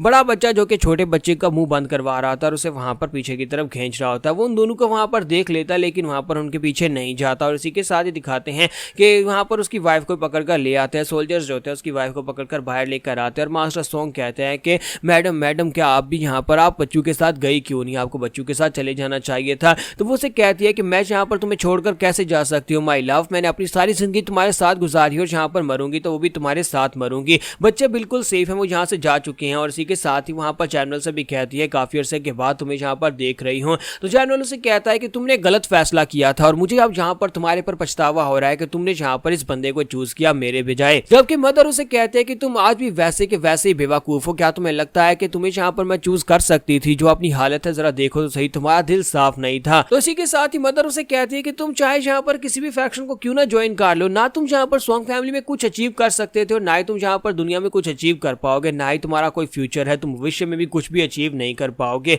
ये बात सुनने के बाद उसके सामने चुपचाप खड़ा होता है और साथ उसे कहता है क्या यही तुम्हारे आखिरी अल्फाज हैं, क्या तुम बस इतना ही कहना चाहती हो। तो मास्टर सोंग कहते हैं कि प्लीज प्लीज इसको मत मारना, इसे छोड़ दो। जब किसी के साथ ही वाइफ जो होती है अपने हस्बैंड से कहते हैं कि मुझे इस बात की बहुत ज्यादा खुशी है कि मैं तुम्हें मिल सकी, मेरी शादी तुम्हारे साथ हुई। और इसी के साथ ही वहां पर दिखाते हैं कि जनरल जो होता है वो अपनी तलवार घुमाकर उसकी बॉडी के ऊपर एक कट लगा देता है और उसी एक कट की वजह से वहां पर वो मर जाती है। जबकि फादर जो होता है एक जोरदार चीख मारता है और कहता है कि ऐसा नहीं हो सकता, और वो भागता हुआ बड़ी तेजी के साथ अपनी वाइफ के पास आता है और अपनी वाइफ को उठाता है अपनी गोद में, उसे कहता है तुमने ऐसा क्यों किया, तुमने यहाँ पर ऐसा क्यों किया, तुम यहाँ पर से जा सकती थी। और साथ ही वो जनरल से कहता है कि तुमने यहाँ पर इसको क्यों मार डाला, इसका इस सबसे कोई लेना देना नहीं था, क्या इसे भी मारना तुम्हारे इस प्रोसीजर का हिस्सा था। तो जनरल उसे कहता है कि मैंने तुम्हें पहले भी कहा कि मेरा यहाँ पर पर्सनल कुछ भी नहीं है, मुझे यहाँ पर ऑर्डर्स मिले हैं और मुझे इन ऑर्डर्स को पूरा करना है। तो यहाँ पर हमारी एपिसोड 04 का एंड करेंगे और नेक्स्ट एपिसोड में देखेंगे क्या आगे क्या होगा, क्या बच्चे सेफली यहाँ पर से निकल पाएंगे या नहीं। तो लास्ट एपिसोड के एंड पे हमने देखा था कि जनरल जो होता है वहां पर हमारी मदर को मार डालता है, जिसके बाद वो उसे कहता है कि मेरा इस सब में अपना पर्सनल कुछ भी नहीं है, मुझे ऑर्डर्स मिले हैं और तुम्हारे पास कुछ ऐसा है जो कि तुम्हारी पावर लेवल से बाहर है, तुम उसे हैंडल नहीं कर सकते और इसके बावजूद तुमने उसे रखा हुआ है। मैं जहाँ पर व्हाइट जेट स्वर्ड की बात कर रहा हूँ, तुम्हें व्हाइट जेट स्वर्ड अपने पास नहीं रखना चाहिए थी, जबकि तुम्हारे अंदर इतनी स्ट्रेंथ नहीं है कि तुम उसे यहाँ पर सेफ रख सको। और इसी के साथ ही हमारे मास्टर सॉन्ग उसे कहता है क्या सिर्फ और सिर्फ यही एक वजह है कि तुम जहाँ पर ये सब कुछ कर रहे हो, क्या इसी एक वजह की वजह से तुमने जहाँ पर हमारी फैमिली के लोगों को मारा है। और साथ ही फादर की बॉडी के अंदर से एक बहुत ही पावरफुल ऑरा निकलना शुरू हो जाता है, एक रेड कलर का ऑरा, जिसके साथ ही वो अपनी तलवार जो कि काफी ज्यादा दूर पड़ी होती है वहीं पर से अपने हाथ को सामने करते तलवार उड़ती हुई उनके हाथ में आ जाती है और उठकर खड़े हो जाते हैं। हालांकि उनकी बॉडी के अंदर से एक बहुत ही पावरफुल और डेडली ऑरा निकल रहा होता है। और इसी के साथ ही अब वो यहाँ पर उसे कहते हैं कि तुम्हारा खेल खत्म। दूसरी तरफ से यहाँ पर वो मास्टर सॉरी जनरल जो होता है वो भी यहाँ पर इस बारे में देखकर हैरान हो रहा था और कहता है अब जबकि इसकी हालत बहुत ज्यादा खराब है और जब यहाँ पर मरने वाला है तो मुझे लगता है कि अनकॉन्शियसली इसने यहाँ पर अपनी फैमिली की अपनी टेक्निक का 9th लेवल को अनलॉक कर लिया है। आज यहाँ पर इसने 9th लेवल को अचीव तो कर लिया है, लेकिन ये इसके साथ ज्यादा कुछ अचीव नहीं कर पाएगा, ज्यादा कुछ हासिल नहीं कर पाएगा, क्योंकि सिर्फ और सिर्फ गुस्से के साथ ये यहाँ पर मुझ पर अटैक करके मुझे मार नहीं सकता। तो उसी के साथ ही जनरल उसे कहता है कि प्लीज मुझे माफ करना, लेकिन मुझे लगता है कि तुम यहाँ पर अपनी टेक्निक के ऊपर कुछ ज्यादा ही जोर डाल रहे हो, लेकिन तुम इसके साथ कुछ कर नहीं पाओगे। और मास्टर सॉन्ग जो होते हैं बड़ी तेजी के साथ उसके ऊपर अटैक करने के लिए आगे बढ़ते हैं और वहां पर एक जबरदस्त धमाका होता है। जैसे ही वहां पर धमाका होता है इसी के साथ दिखाते हैं कि मास्टर सॉन्ग जो होता है उनका ब्लेड वहीं पर उसके पास ही रुक जाता है, क्योंकि जनरल ने उसे कहा था कि तुम अभी इस टेक्निक के साथ मुझे टच भी नहीं कर पाओगे। तो वो बिल्कुल ऐसा ही होता है, क्योंकि वो उसे टच भी नहीं कर पाता, वहीं पर रुक जाता है, क्योंकि वहां पर उसके जो साथी होते हैं उन लोगों ने अपने जितनी भी उनकी जंजीरें होती हैं उन जंजीरों के साथ उसे बांध लिया होता है और उसे वहां पर रोक लिया होता है ताकि वो जनरल के करीब भी ना पहुंच सके। तो मास्टर सॉन्ग उसे कहते हैं एक दिन मेरी सॉन्ग फैमिली के बच्चे यहाँ पर तुम्हारी गर्दन काटेंगे, मेरी सॉन्ग फैमिली के बच्चे तुमसे बदला लेने के लिए जरूर आएंगे। तो जनरल अपनी तलवार उठाता है और उसे कहता है कि हाँ मैं उस दिन का इंतजार करूंगा जिस दिन तुम्हारी सॉन्ग फैमिली के बच्चे मुझसे बदला लेने के लिए आएंगे। और साथ ही वो अपनी तलवार घुमाकर वहीं पर मास्टर सॉन्ग को भी मार डालता है। तो मास्टर सॉन्ग के मरने के बाद इसी के साथ ही वो अपनी आंख के पर लगे हुए अपने स्कार के बारे में बताता और कहता है कि हम लोगों ने पहले एक बार फाइट की थी, उस वक्त तुमने मुझे ये निशान दिया था, मैं इस जख्म के निशान का बदला इस तरह से तो बिल्कुल भी नहीं लेना चाहता था, मैं तुम्हें इस तरह से मारकर इसका बदला तो नहीं लेना चाहता था। तो इसी के साथ एक सोल्जर वहां पर आता है और उसे कहता है कि माय लॉर्ड एक बुरी खबर है। तो उसे कहता है क्या हो गया? तो वो कहता है कि माय लॉर्ड हम लोग यहाँ पर एक सीक्रेट पैसेज मिली है जो कि इसकी मदर के रूम के अंदर थी, इसका मतलब यह है कि इन लोगों ने यहाँ पर उस जगह के ऊपर से बच्चों को भगा दिया होगा। और इसी के साथ ही हमारा जो जनरल होता है वो सोच रहा होता है कि मैंने उस होल के अंदर 2 बच्चों को देखा था, 2 छोटे बच्चे जो यहाँ पर गुस्से के साथ मेरी तरफ देख रहे थे, उन लोगों को अभी मारने में कोई फायदा नहीं है, ना ही यहाँ पर मजा आएगा, उनको बड़ा होने देते हैं। और इसी के साथ ही वो कहता है क्योंकि यहाँ पर मास्टर सॉन्ग ने भी कहा था कि उसकी सॉन्ग फैमिली के बच्चे मुझसे बदला लेंगे और मेरी गर्दन काटेंगे, तो वो अपने लोगों से कहता है कि हम लोग वापस जाएंगे। तो वो कहता है क्या सभी लोग वापस जाएंगे? तो वो कहता है हाँ सभी लोग वापस जाएंगे। जबकि वो लड़की उसे कहती है जनरल हम लोग यहाँ पर से वापस कैसे जा सकते हैं, हमें पूरी की पूरी सॉन्ग फैमिली को डिस्ट्रॉय करने के ऑर्डर्स मिले थे। और जहाँ पर जैसा कि मास्टर सॉन्ग ने बात की उसके 2 बेटे भी थे, मुझे लगता है कि वो जहाँ पर से भाग गए सीक्रेट टनल के रास्ते से, हमें उनका पीछा करना चाहिए, वरना हम लोग हायर अप्स को इस बारे में क्या जवाब देंगे, उन्हें पता चल गया तो फिर वो यहाँ पर हमें सजा दे सकते हैं। तो जनरल उसे कहता है क्या तुम्हें वाकई में लगा था कि हमें जो ऑर्डर्स मिले हैं उन्हीं ऑर्डर्स को फॉलो करते हुए हमें यहाँ पर इन सभी लोगों को मारकर इनके पास व्हाइट जेट स्वर्ड को वापस लेकर जाना है तभी हमारा मिशन पूरा होगा? नहीं, हमने सॉन्ग फैमिली को डिस्ट्रॉय कर दिया, मास्टर सॉन्ग और उसकी वाइफ को मार डाला, हमारा मिशन यहाँ पर पूरा हो चुका है। म्यूजियम के अंदर वापस आने के लिए, म्यूजियम के अंदर अपना नाम अनाउंस करने के लिए इतना काफी है, हमें यहाँ पर और कुछ करने की जरूरत नहीं है, चलो यहाँ पर से वापस चलते हैं। तो उसी के साथ वो लड़की उसे कहती है लेकिन हम लोग उन बच्चों को कैसे जाने दे सकते हैं, आप यहाँ पर अभी हम लोग आए हैं तो उन बच्चों को भी ढूंढ कर मार डालते हैं, क्या हम लोग यहाँ पर ये नहीं करेंगे? आप वहाँ पर एल्डर्स को जाकर खामोश नहीं करवा पाएंगे, एल्डर्स आपको वहाँ पर बोलने नहीं देंगे। तो जनरल उसे कहता है कि तुम्हें बिल्कुल ही परेशान होने की जरूरत नहीं है, मैंने उन बच्चों को जानबूझकर जिंदा छोड़ा है, क्योंकि आज से 10 साल के बाद जब वो बच्चे जवान हो जाएंगे तो मुझसे बदला लेने के लिए आएंगे, तब यहाँ पर उन बच्चों को मैं अपने हाथ से मार डालूंगा, तुम्हें ज्यादा परेशान होने की जरूरत नहीं है। और इसी के साथ ही वो हंसते हंसते वहां पर से चल पड़ता है। जबकि दूसरी तरफ वो लड़की जो होती है वो सोच रही होती है कि आज यहाँ पर हमारा जनरल क्या सोच रहा है, इसने यहाँ पर उन बच्चों को जिंदा क्यों छोड़ दिया है। तो यहीं पर से नेक्स्ट सीन एक आउट हाउस का दिखाया जाता है जहां पर वो दोनों बच्चे जो होते हैं उस टनल के रास्ते से उस आउट हाउस में बाहर निकलते हैं। और इसी के साथ ही वहाँ छोटा बेखा जो होता है वो रो रहा था और कहता है कि डैड वहां पर बहुत ज्यादा पेन में थे, तुम वहां पर से भाग कर क्यों आ गए, तुम एक डरपोक हो, तुम वहां पर उनकी मदद करने के लिए जा सकते थे। वो उसे मार रहा था और कहता है कि बिग ब्रदर तुम इतने स्ट्रांग हो, तुम तलवारबाजी करना जानते हो, फिर तुम वहां पर वापस क्यों नहीं गए। लेकिन बिग ब्रदर जो था बेचारा बिल्कुल खामोश होता, आगे से कोई बात नहीं कर रहा था। तो इसी के साथ ही हमारा बेखा वहीं पर नीचे गिर जाता, रोना शुरू कर देता और कहता है प्लीज मैं तुम्हें कभी माफ नहीं करूंगा, मैं कभी तुम्हें माफ नहीं करूंगा, क्योंकि तुम एक डरपोक हो, तुम फादर को बचा सकते थे। लेकिन हमारा योंग आगे बढ़ता है और उसे गले से लगा लेता और कहता है कि तुम्हें जितना रोना है रो लो, लेकिन अब हम लोग वापस नहीं जा सकते। हमारी फैमिली जा चुकी है, मदर मर चुकी है, फादर मर चुके हैं। लेकिन वो अभी भी यहाँ पर चिल्ला चिल्ला कर उसे कह रहा होता है कि तुम एक डरपोक हो, तुम एक डरपोक हो। लेकिन ब्रदर फिर से उसे गले से लगा लेता और कहता है कि माँ ने जाने से पहले कहा था कि हम दोनों को एक दूसरे के साथ रहना होगा। मैं कभी यहाँ पर तुम्हें जाने नहीं दूंगा और कभी यहाँ पर तुम्हें नुकसान पहुंचने नहीं दूंगा, और मैं तुमसे वादा करता हूँ कि मैं अपने फादर की मौत का बदला लूंगा, अपनी फादर और मदर, अपनी पूरी फैमिली का बदला लूंगा। कि बेका वहां पर और भी ज्यादा रोना शुरू कर देता और कहता है कि ब्रदर मुझे बदला नहीं चाहिए, बल्कि मुझे अपनी मदर, अपने फादर चाहिए, मुझे मॉम डैड के पास वापस जाना है, चलो वापस चलते हैं। तो वो कहता है नहीं, हम लोग वापस नहीं जा सकते, अब हमें यहाँ पर से आगे ही बढ़ना होगा। तो इसी के साथ ही नेक्स्ट सीन में बीजिंग शहर का दिखाया जाता है। ये दोनों यहाँ पर बीजिंग शहर में पहुंच तो जाते हैं, लेकिन दो छोटे बच्चे यहाँ पर अपने आप में सर्वाइव कैसे कर पाएंगे। जैसे वो दोनों वहां पर आगे की तरफ गली में चलते हुए जा रहे होते हैं, तो इसी के साथ ही हमारा बेका जो होता है उसे भूख लगी होती है। वो साइड के ऊपर एक खाने के स्टॉल की तरफ देख रहा होता है। तो जोंग उसे कहता है क्या तुम्हें भूख लगी है? तो वो कहता है कि नहीं ब्रदर, मुझे भूख नहीं लगी। लेकिन इसी के साथ ही वो साइड के ऊपर फिर से जाकर खड़ा हो जाता है, क्योंकि वो अपने बड़े भाई से बात नहीं कर रहा, क्योंकि उसे लगता है कि वो एक डरपोक है और उसने अपने बाप की जान बचाने के लिए वहां पर सामने नहीं गया और तलवारबाजी की नहीं की। तो इसी के साथ ही जोंग जो होता है वो कहता है कि जब से यहाँ पर फादर मरे हैं तब से यहाँ पर ये खामोश हो गया, कोई बात ही नहीं करता। मैं इसे बात करने की कोशिश कर रहा हूँ लेकिन ये बात नहीं कर रहा। इसे लगता है कि ये मेरी गलती है कि मैंने जाकर अपने फादर की जान नहीं बचाई। तो इसी के साथ ही वो बेखा से कहता है कि बेखा यहीं पर रुकना, यहाँ पर से कहीं भी मत जाना, मैं अभी जाता हूँ तुम्हारे लिए कुछ खाने को लेकर आता हूँ, लेकिन यहाँ पर से जाना मत। और उसी के साथ ही वो वहां पर से चल पड़ता है, जबकि हमारा बेखा जो होता है वहां पर डर रहा होता है, सोच रहा होता है कि कहीं ये भी मुझे छोड़कर चला ना जाए। और इसी के साथ ही वो उसे कहना चाहता है कि ब्रदर मुझे छोड़कर मत जाना, लेकिन वो कह नहीं पाता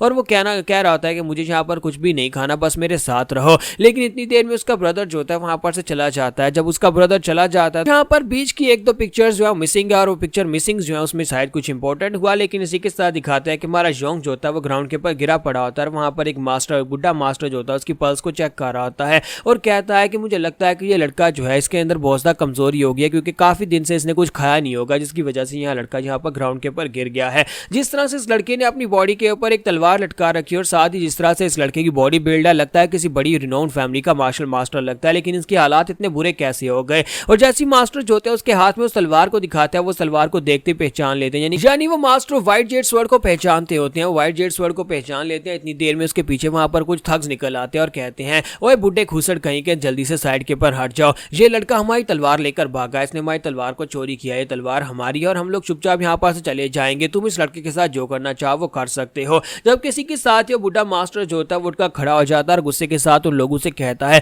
क्या तुम लोगों को लगता है कि ये तलवार तुम्हारी है? तो वो गुंडे उसे कहते हैं जी ये तलवार हमारी है, चुपचाप ये तलवार हमें दे दो वरना हम तुम्हें भी यहाँ पर बुरी तरह से पीटने वाले हैं। जब किसी के साथ ही मास्टर जो होते हैं वहां पर हमारे जोंग को उठा लेते हैं, वो उसे उठाने के बाद अपनी पावर्स को रिलीज करते हैं। वो अपनी इतनी पावरफुल पावर्स को रिलीज करता है कि उसका प्रेशर जो होता है उन सभी गुंडों के ऊपर पड़ता है। और मास्टर उनसे कहते हैं क्या तुम लोगों को वाकई में लगता है कि व्हाइट जेड स्वॉर्ड तुम्हारे जैसे कमीने लोगों के हाथ में जानी चाहिए? तुम्हारे जैसे कमीने लोग व्हाइट जेड स्वॉर्ड के बारे में कुछ भी नहीं जानते और तुम लोग जहां पर इस तलवार को अपना कह रहे हो। तो गुंडे उसकी पावर लेवल्स को और उसके प्रेशर को महसूस करने के बाद वहां पर से भाग जाते हैं। और यहीं पर दूसरी तरफ का सीन दिखाता है कि हमारा बेखा जो होता है अभी भी वहां पर बैठा बैठा अपने भाई का इंतजार कर रहा है, उसका भाई उसके लिए खाना लेकर वापस आएगा। तो यहाँ पर हमारी एपिसोड 05 का एंड करेंगे और नेक्स्ट एपिसोड में देखेंगे कैसे ये दोनों भाई अलग हो जाएंगे और उसके बाद दोनों की किस्मत में क्या लिखा है हम लोग अलग अलग देखेंगे। तो लास्ट एपिसोड के एंड पे हमने देखा था कि एक तरफ जोंग जो होता है उसे एक बुड्ढा मास्टर मिलता है, क्योंकि वो बेहोश हो गया था तो बुड्ढा मास्टर उसे उठा लेता है। दूसरी तरफ हमारे जोखा को दिखाते हैं कि हमारा बेखा जो होता है वो बेचारा वहीं पर उसी जगह के ऊपर बैठा अपने भाई का इंतजार कर रहा होता है कि उसका भाई कब वापस आएगा। तो उसके हाथ में वही जेड टोकन होता है जो कि उसकी माँ ने वहां पर आने से पहले उन दोनों भाइयों को दिया था। तो इसी के साथ ही रात के वक्त का सीन दिखाता है कि दोनों भाई जो होते हैं वहां पर बैठे होते हैं। तो हमारा छोटा भाई जो होता है वहां पर बड़े आराम से चुपचाप बैठा होता है, जबकि बड़ा भाई जो होता है वहां पर कुछ कर रहा होता है। तो वो कहता है कि ये कर क्या रहा है? मुझे इसने यहाँ पर कहा था कि चुपचाप यहाँ पर सो जाऊं, लेकिन मुझसे ज्यादा शोर तो ये यहाँ पर मचा रहा है। और इसी के साथ ही बड़ा भाई जो होता है यानी जोंग जो होता है वो वहां पर वापस उसके पास आता है। जैसे ही वापस आता है तो वहां बेखा पीछे की तरफ घूम जाता है और कहता है कि मैं कभी इस डरपोक को माफ नहीं करूंगा, इसने जो कुछ भी किया उसकी वजह से मैं इसे कभी माफ नहीं करने वाला। तो वो दूसरी तरफ अपना चेहरा घुमा लेता है। तो इसी के साथ ही वहां जोंग उसके पास आकर बैठता है, वहीं पर उसके पास आधा टोकन रख देता है। तो उसकी माँ ने उन्हें पूरा टोकन दिया था, तो वो उसे कहता है कि ये तुम्हारे लिए है, ये हमारी सोंग फैमिली की निशानी निशानी है माँ ने यहाँ पर आने से पहले हमें दिया था। ये हमारी सोंग फैमिली के हीरोनोम में से एक है, ड्रैगन एम्बलम, और तुम आधा इसको अपने पास रखो, आधा मैं अपने पास रखूंगा। चाहे हम इस दुनिया में कहीं पर भी क्यों ना चले जाएं, लेकिन हम दोनों जब इस दोनों टोकन को देखेंगे तब हमें याद आता रहेगा कि हम लोग सोंग फैमिली के मेंबर्स हैं, हम दोनों भाई हैं। मैं चाहे कुछ भी हो जाए तुम्हें कभी नहीं छोड़ूंगा, चाहे कुछ भी हो जाए मैं तुम्हें छोड़कर नहीं जाऊंगा। अब वो इतनी बात करता है तो उसी के साथ ही हमारा बेका जो होता है घूमकर उसकी तरफ देखता है, फिर साथ ही वहां पर कहता है कि उसने कहा था कि वो मुझे छोड़कर नहीं जाएगा। सीन प्रेजेंट में आता है और इसी के साथ ही हमारा बेका जो होता है वो सोच रहा होता है कि मेरे भाई ने कहा था मुझे छोड़कर नहीं जाएगा, लेकिन उसने कहा कि वो मेरे लिए खाने के लिए कुछ लेने के लिए जाने वाला है, लेकिन वो मुझे छोड़कर भाग गया। वो एक डरपोक था और वो छोड़कर भाग गया है। जैसे उसने मेरी फैमिली को छोड़ दिया वैसे उसने यहाँ पर मुझे भी छोड़ दिया है। तुम्हारा बेका रात होने तक वहीं पर बैठता और उसके बाद वहां पर से चल पड़ता है, यानी कि बेका वहां पर और ज्यादा नहीं बैठ सकता था। जैसे हमारा बेका जो होता है वहां पर से आगे की तरफ चलना स्टार्ट करता है, इसी के साथ ही वो मास्टर की कार्ड उसके पास से गुजरती है। उसी कार्ड के अंदर जहां पर हमारे योंग को रखा गया, क्योंकि योंग बेहोश हो चुका है और योंग को वहां पर से वो अपने साथ अपने सेक्टर में लेकर जा रहे होते हैं। ये दोनों भाई यहाँ पर इसी तरह अलग हो जाते हैं। हमारा बेक जो होता है वो जोखा से अलग हो जाता है। और नेक्स्ट सीन में हमें यहाँ पर 4 सेजेस के बारे में बताया जाता है कि आज से 40 साल पहले यहाँ पर डिमोनिक फैक्शन के और राइटियस फैक्शन के आपस में एक बहुत ही बड़ी जंग हुई थी। उस जंग के बीच में यहाँ पर 4 राइटियस मास्टर्स थे जो कि सबसे सामने खड़े हुए थे, यानी कि बहुत ही पावरफुल 4 मास्टर्स जो थे उन्होंने यहाँ पर इस जंग को खत्म करने में अपना सबसे बड़ा योगदान दिया था। वो लोग बहुत ज्यादा पावरफुल थे, जिसके बाद उन चारों मास्टर्स ने जंग के खत्म होने के बाद रिटायरमेंट का फैसला कर लिया, यानी कि वो एक्टिव नहीं रहे। उन लोगों ने आकर अपनी अपनी अकेडमीज शुरू कर ली, जिनमें से एक मास्टर जो कि यहाँ पर ये मास्टर है जिन्होंने हमारे योंग को उठाया है, वो योंग को अपने साथ लेकर गए हैं। और ये मास्टर जो है इन्होंने यहाँ पर अपनी म्यूरियम अकेडमी के नाम से एक अकेडमी बनाई है, लेकिन कोई भी म्यूरियम अकेडमी की लोकेशन के बारे में नहीं जानता कि वो किस जगह के ऊपर है। तो नेक्स्ट सीन यहाँ पर से म्यूरियम अकेडमी स्कूल ऑफ मेडिसिन का दिखाया जाता है। हमारे योंग को जैसी वहां पर होश आती है, हमारा योंग चिल्ला कर उनसे कह रहा होता है कि मुझे जाने दे, प्लीज मुझे जाने दे, मेरा छोटा भाई वहां पर मेरा इंतजार कर रहा होगा, वो बेचारा परेशान हो गया होगा, मुझे जल्दी से वापस जाना है। जबकि वहां पर डॉक्टर उसे कह रहा था नहीं तुम आराम से लेटो, और इसी के साथ ही मास्टर उसे कहते हैं कि बच्चे मुझे माफ कर देना, अगर मुझे पता होता कि वहां पर तुम्हारा कोई छोटा भाई भी है जिसे तुम अपने साथ लेकर आए हो तो हम उसे भी अपने साथ ले आते। हमें लगा कि शायद तुम अकेले इसी वजह से हम तुम्हें अकेले वहां से उठाकर ले आए हैं, इसलिए प्लीज हमें माफ कर देना। लेकिन मैंने अब अपने लोगों को वहां पर भेजा है, जैसा कि तुमने बताया, उसकी एज वगैरह बताई, हम उसे ढूंढ निकालेंगे, बिल्कुल ही परेशान मत हो। तो वो कहता है नहीं कुछ भी हो जाए मुझे यहाँ पर से जाना ही होगा, मुझे अपने भाई को खुद जाकर ढूंढना है, मेरा भाई वहां पर बैठा मेरा इंतजार कर रहा होगा और मैंने उसे कहा था कि मैं उसे कभी नहीं छोड़ूंगा। मास्टर से कहता है कि बच्चे मैंने तुम्हें कहा ना कि परेशान होने की जरूरत नहीं है, हम तुम्हारे छोटे भाई को ढूंढ निकालेंगे। मैं यहाँ पर म्यूरियम के 4 सेजिस के नाम पर कसम खाकर कहता हूँ कि तुम्हारे भाई को ढूंढ निकालेंगे। और उसके डिसाइपल भी उसे कहती है कि हाँ मास्टर बिल्कुल ठीक कह रहे हैं, मास्टर कभी झूठ नहीं बोलते, हम लोग तुम्हारे भाई को ढूंढ लेंगे। तो हमारा योंग जो होता है वहां पर उनकी बात मानने के बाद वहीं पर रुक जाता है। जैसे वो लोग वहां पर रूम से निकलते हैं, इसी के साथ ही हमारा योंग जो होता है अपने कपड़े पहनता है, दीवार फलांकर बाहर भाग जाता है। तो हमारा योंग कहता है कि मैं इनके सहारे यहाँ पर नहीं रुक सकता, मेरा भाई पहले मुझे एक डरपोक समझता है और मुझसे नफरत करता है, अब अगर उसे लगा कि मैं उसे छोड़कर आ गया तो मुझसे और भी ज्यादा नफरत करने लगेगा, मुझे जाकर अपने भाई को ढूंढना ही होगा, हर हाल में मुझे जाकर अपने भाई को ढूंढना। और इसी के साथ ही वहां पर से आगे की तरफ बढ़ना स्टार्ट करता है और कहता है कि मेरे पास बिल्कुल भी समय नहीं है, मैं जहाँ पर इस जगह के ऊपर रुक तो सकता था लेकिन मैं रुकूंगा नहीं, मुझे अपने भाई को ढूंढना है। तो वो जंगल में भागता हुआ आगे की तरफ बढ़ता और कहता है कि मैं काफी देर से भाग रहा हूँ लेकिन ये जंगल खत्म होने का नाम ही नहीं ले रहा, पता नहीं ये लोग मुझे किस जगह के ऊपर ले आए हैं, मुझे वापस उस शहर में पहुंचने में कितना समय लगेगा जिस जगह के ऊपर मैं अपने भाई को छोड़कर आ गया हूँ। तो हमारा योंग जो होता है जैसे वहां पर भागते हुए आगे बढ़ता है तो सामने से एक मास्टर निकल कर आता है, एक मास्टर जो कि गाने गाते हुए आ रहा होता है या फिर गुनगुनाता हुआ आ रहा होता है। उसके पास 3 तलवारें और 3 ब्लेड्स होते हैं जो कि उसने अपनी कमर और अपनी पीठ के ऊपर लटका रखे होते हैं। तो हमारा योंग जैसे वहां पर उसकी तरफ देखता है वो कहता है कि इसके पास 3 तलवारें और 3 ब्लेड्स हैं, इसका मतलब यह है कि ये बहुत ही इसका मतलब यह है कि ये एक मार्शल मास्टर है, यानी कि इस बंदे से यहाँ पर पंगा नहीं लेना चाहिए। फिर साथ ही वो कहता है लेकिन ये डिमोनिक मास्टर तो बिल्कुल भी नहीं हो सकता, क्योंकि म्यूरियम अकेडमी के इतने करीब एक डिमोनिक मास्टर को होना भी नहीं चाहिए। लेकिन मैंने इस मास्टर के बारे में कहीं बार तो सुना है, मैंने सुना है 3 तलवारें और 3 ब्लेड वाले किसी मास्टर के बारे में। फिर साथ ही वो कहता है जो भी हो लेकिन मुझे तो अपने भाई को ढूंढने के लिए उस शहर में वापस पहुंचना है, तो मैं चुपचाप यहाँ पर से निकल लेता हूँ। तो हमारा योंग जो होता है जैसे वहां पर उस मास्टर के पास से गुजरने लगता है, हालांकि मास्टर अपने ही गुनगुनाता हुआ आगे की तरफ जा रहा था। जैसे वो दोनों वहां पर अपनी पास को क्रॉस करते हैं, मास्टर से कहता है कि तुम्हारी तलवार बहुत अच्छी है। वो इतनी बात करता है किसी के साथ ही हमारा योंग जो होता है अपनी तलवार निकालता है, वहां पर अपनी तलवार घुमाकर उसकी गर्दन के ऊपर रख लेता है और उसे कहता है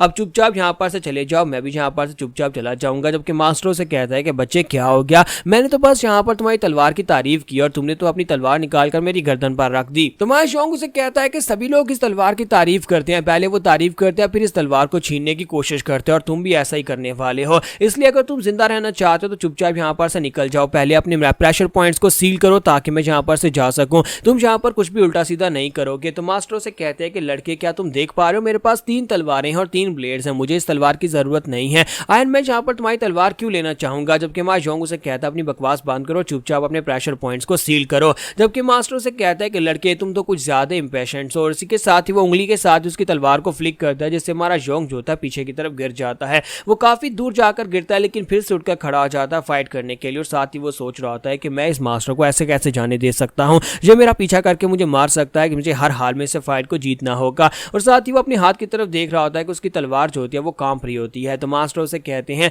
लड़के क्या तुम यहाँ पर अपनी तलवार को इतनी आसानी से नहीं छोड़ोगे। व्हाइट जेड स्वॉर्ड जो है ये बहुत ही प्रेशियस तलवार है, तुम्हारे पास ये तलवार कैसे आई। तुम्हारा सॉन्ग कहता है कि इसे व्हाइट जेड स्वॉर्ड के बारे में पता है, इसका मतलब यह है कि ये मास्टर जो है इसके बारे में मैंने सुन रखा है, ये वही हो सकता है। तो यहीं पर हमारा जोंग अपने पास का एक सीन दिखाता है जहां पर उसके फादर जो होते हैं उसे डिमोनिक वार के बारे में बता रहे होते हैं, क्योंकि डिमोनिक वार के अंदर व्हाइट जेड स्वॉर्ड को उनके ग्रैंडफादर ने यूज किया था। उनके ग्रैंडफादर ने इस तलवार के साथ वहां पर चार जांगू के जो 4 मशहूर सेजिस थे उनमें से एक थे। उनके फादर उनको बता रहे होते हैं कि हाँ तुम्हारे दादाजी ने जहाँ पर चारों सेजिस में से एक में अपना नाम लिखवाया और यहाँ पर उन्होंने म्यूरम को बचाया था डिमोनिक फैक्शन से। तो हमारा जोंग कहता है कि इसका मतलब यह है कि व्हाइट जेड स्वॉर्ड जो है यहाँ पर बहुत ही पावरफुल तलवार है, इसी वजह से ग्रैंडफादर के मरने के बाद इस तलवार को हमारी फैमिली का हेयरलूम बना लिया गया है। तो वो उसे कहते हैं कि हाँ तुमने बिल्कुल ठीक कहा, वहां पर तुम्हारे फादर के अलावा एक और मास्टर भी था जिसका नाम हान ह्यून था। वो एक ग्रेट हीरो था, उसके पास 3 तलवारें और 3 ब्लेड्स थे जिनकी मदद से उसने यहाँ पर तुम्हारे ग्रैंडफादर की बहुत ज्यादा मदद की थी। हान ह्यून ने अपनी तलवारों के साथ, अपनी 3 तलवारों और 3 ब्लेड्स के साथ बहुत सारे डीमंस को वहां पर मारा था। तो हमारा बेका कहता है इसका मतलब यह फिर हान ह्यून हमारे दादाजी से भी ज्यादा स्ट्रॉन्गर हुआ।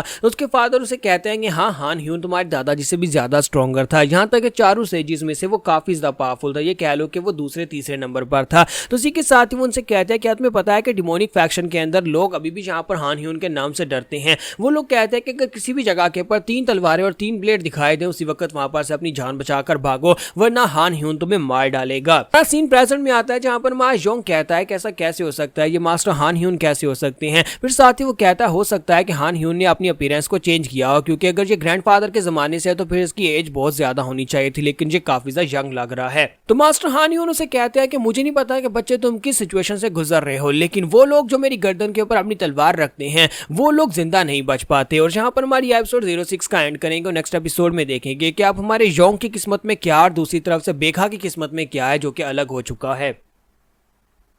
तो लास्ट एपिसोड के एंड पे हमने देखा था कि मास्टर हान ह्यून जो होता है वो जोंग से कहता है कि मुझे नहीं पता कि लड़के तुम्हारी हालात क्या है, तुम कौन से हालात से गुजर कर आ रहे हो, लेकिन वो लोग जो मेरी गर्दन के ऊपर ब्लेड रखते हैं वो यहाँ पर जिंदा नहीं बचते। और क्या तुम्हें लगता है कि तुम भी यहाँ पर जिंदा बचकर जा पाओगे, क्योंकि बहुत ही कम लोग ऐसे जो कि मेरी गर्दन पर ब्लेड रखने के बाद जिंदा बच पाते हैं। दूसरी तरफ से हमारा जोंग सोच रहा होता है कि अगर मैं यहाँ पर इस जगह के ऊपर हूँ और मुझे यहाँ पर मास्टर के सामने फाइट करनी ही है तो फिर मुझे यहाँ पर अपना जी जान लगाना पड़ेगा, वरना मैं इससे बचकर नहीं जा पाऊंगा। मास्टर हान ह्यून तो एक वार हीरो और ये बहुत ही पावरफुल मास्टर हैं, चाहे मैं यहाँ पर से भागने की कोशिश क्यों ना कर लूं लेकिन ये मुझे पकड़ लेंगे, भागकर तो मैं नहीं जा सकता, मुझे फाइट ही करनी होगी। और इसी के साथ ही मास्टर जोंग जो होता है अपने फाइटिंग स्टैट्स में आ जाता है, जिस पर मास्टर हान ह्यून काफी हैरान होते हैं और कहते हैं कि देखो तो जरा इस लड़के को देखो, इस लड़के को पता भी चल चुका है कि मैं कौन हूं, लेकिन इसके बावजूद इसकी आंखों में डिटर्मिनेशन दिखाई दे रही है। इस लड़के को देखकर ही पता चल रहा है कि ये मुझसे फाइट करना चाहता है। अब मुझे लगता है कि ये लड़का जो है काफी ज्यादा इंटरेस्टिंग और पहली बार जिंदगी में मुझे किसी लड़के के अंदर इंटरेस्ट हुई है। और इसी के साथ ही मास्टर हान ह्यून उसे कहते हैं कि तो लड़के यहाँ पर तुम क्या यही करना चाहते हो। फिर साथ ही उसे कहता है कि चलो ठीक है मैं तुम्हें यहाँ पर एक चैलेंज देता हूँ,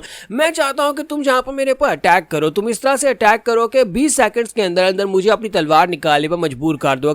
अगर मैंने अपनी तलवार निकाल ली तो फिर तुम यहाँ पर से चुपचाप जा सकते हो, मैं तुम्हें कुछ भी नहीं कहूंगा। लेकिन अगर 20 सेकंड्स के अंदर अंदर तुम मेरी तलवार निकलवाने में कामयाब नहीं हो पाए, यानी कि 20 सेकंड में तुम कोई ऐसा अटैक नहीं करते जिससे मैं अपनी तलवार नहीं निकाल पाता, तो फिर तुम्हें यहाँ पर मेरा डिसाइपल बनना होगा। तो मास्टर हान ह्यून जो होता है वहां पर अपने फायदे के लिए एक शर्त रख रही होती है, क्योंकि उन्हें पता होता है कि यहाँ पर वो लड़का जो वो हार मान जाएगा और 20 सेकंड में मेरी तलवार नहीं निकलवा पाएगा। और इसी के साथ ही हमारा जोंग भी काफी ज्यादा हैरान होता है। तो मास्टर से कहते हैं अब क्या हो गया, क्या तुम यहाँ पर से वापस जाना चाहते हो, यानी कि क्या तुम यहाँ पर से हार मानना चाहते हो, क्योंकि मेरा डिसाइपल बनना कोई आम सी बात तो नहीं है, तुम यहाँ पर मेरा डिसाइपल बन जाओ। अगर तुम्हें यहाँ पर मेरा डिसाइपल बनना है तो उसके लिए सिंपल सी बात यही है कि अपनी तलवार को फेंक दो, मेरे पर अटैक ही ना करो। अगर तुम अटैक नहीं करोगे तो मैं अपनी तलवार नहीं निकालूंगा, और तलवार नहीं निकालूंगा तुम मेरे डिसाइपल बन जाओगे। डिसाइपल बनने के बाद तुम यहाँ पर बहुत ही ग्रेटेस्ट मार्शल आर्टिस्ट बन सकते हो, तुम जहाँ पर मेरी लेगेसी को आगे कंटिन्यू कर सकते हो। लेकिन इसी के साथ ही वहाँ योंग उसे कहता है कि तुमने अभी भी जो कहा, क्या तुम उस बात का वादा करते हो कि अगर मैंने तुम्हारे पर अटैक करके 20 सेकंड में तुम्हारी तलवार निकालने में मजबूर कर दिया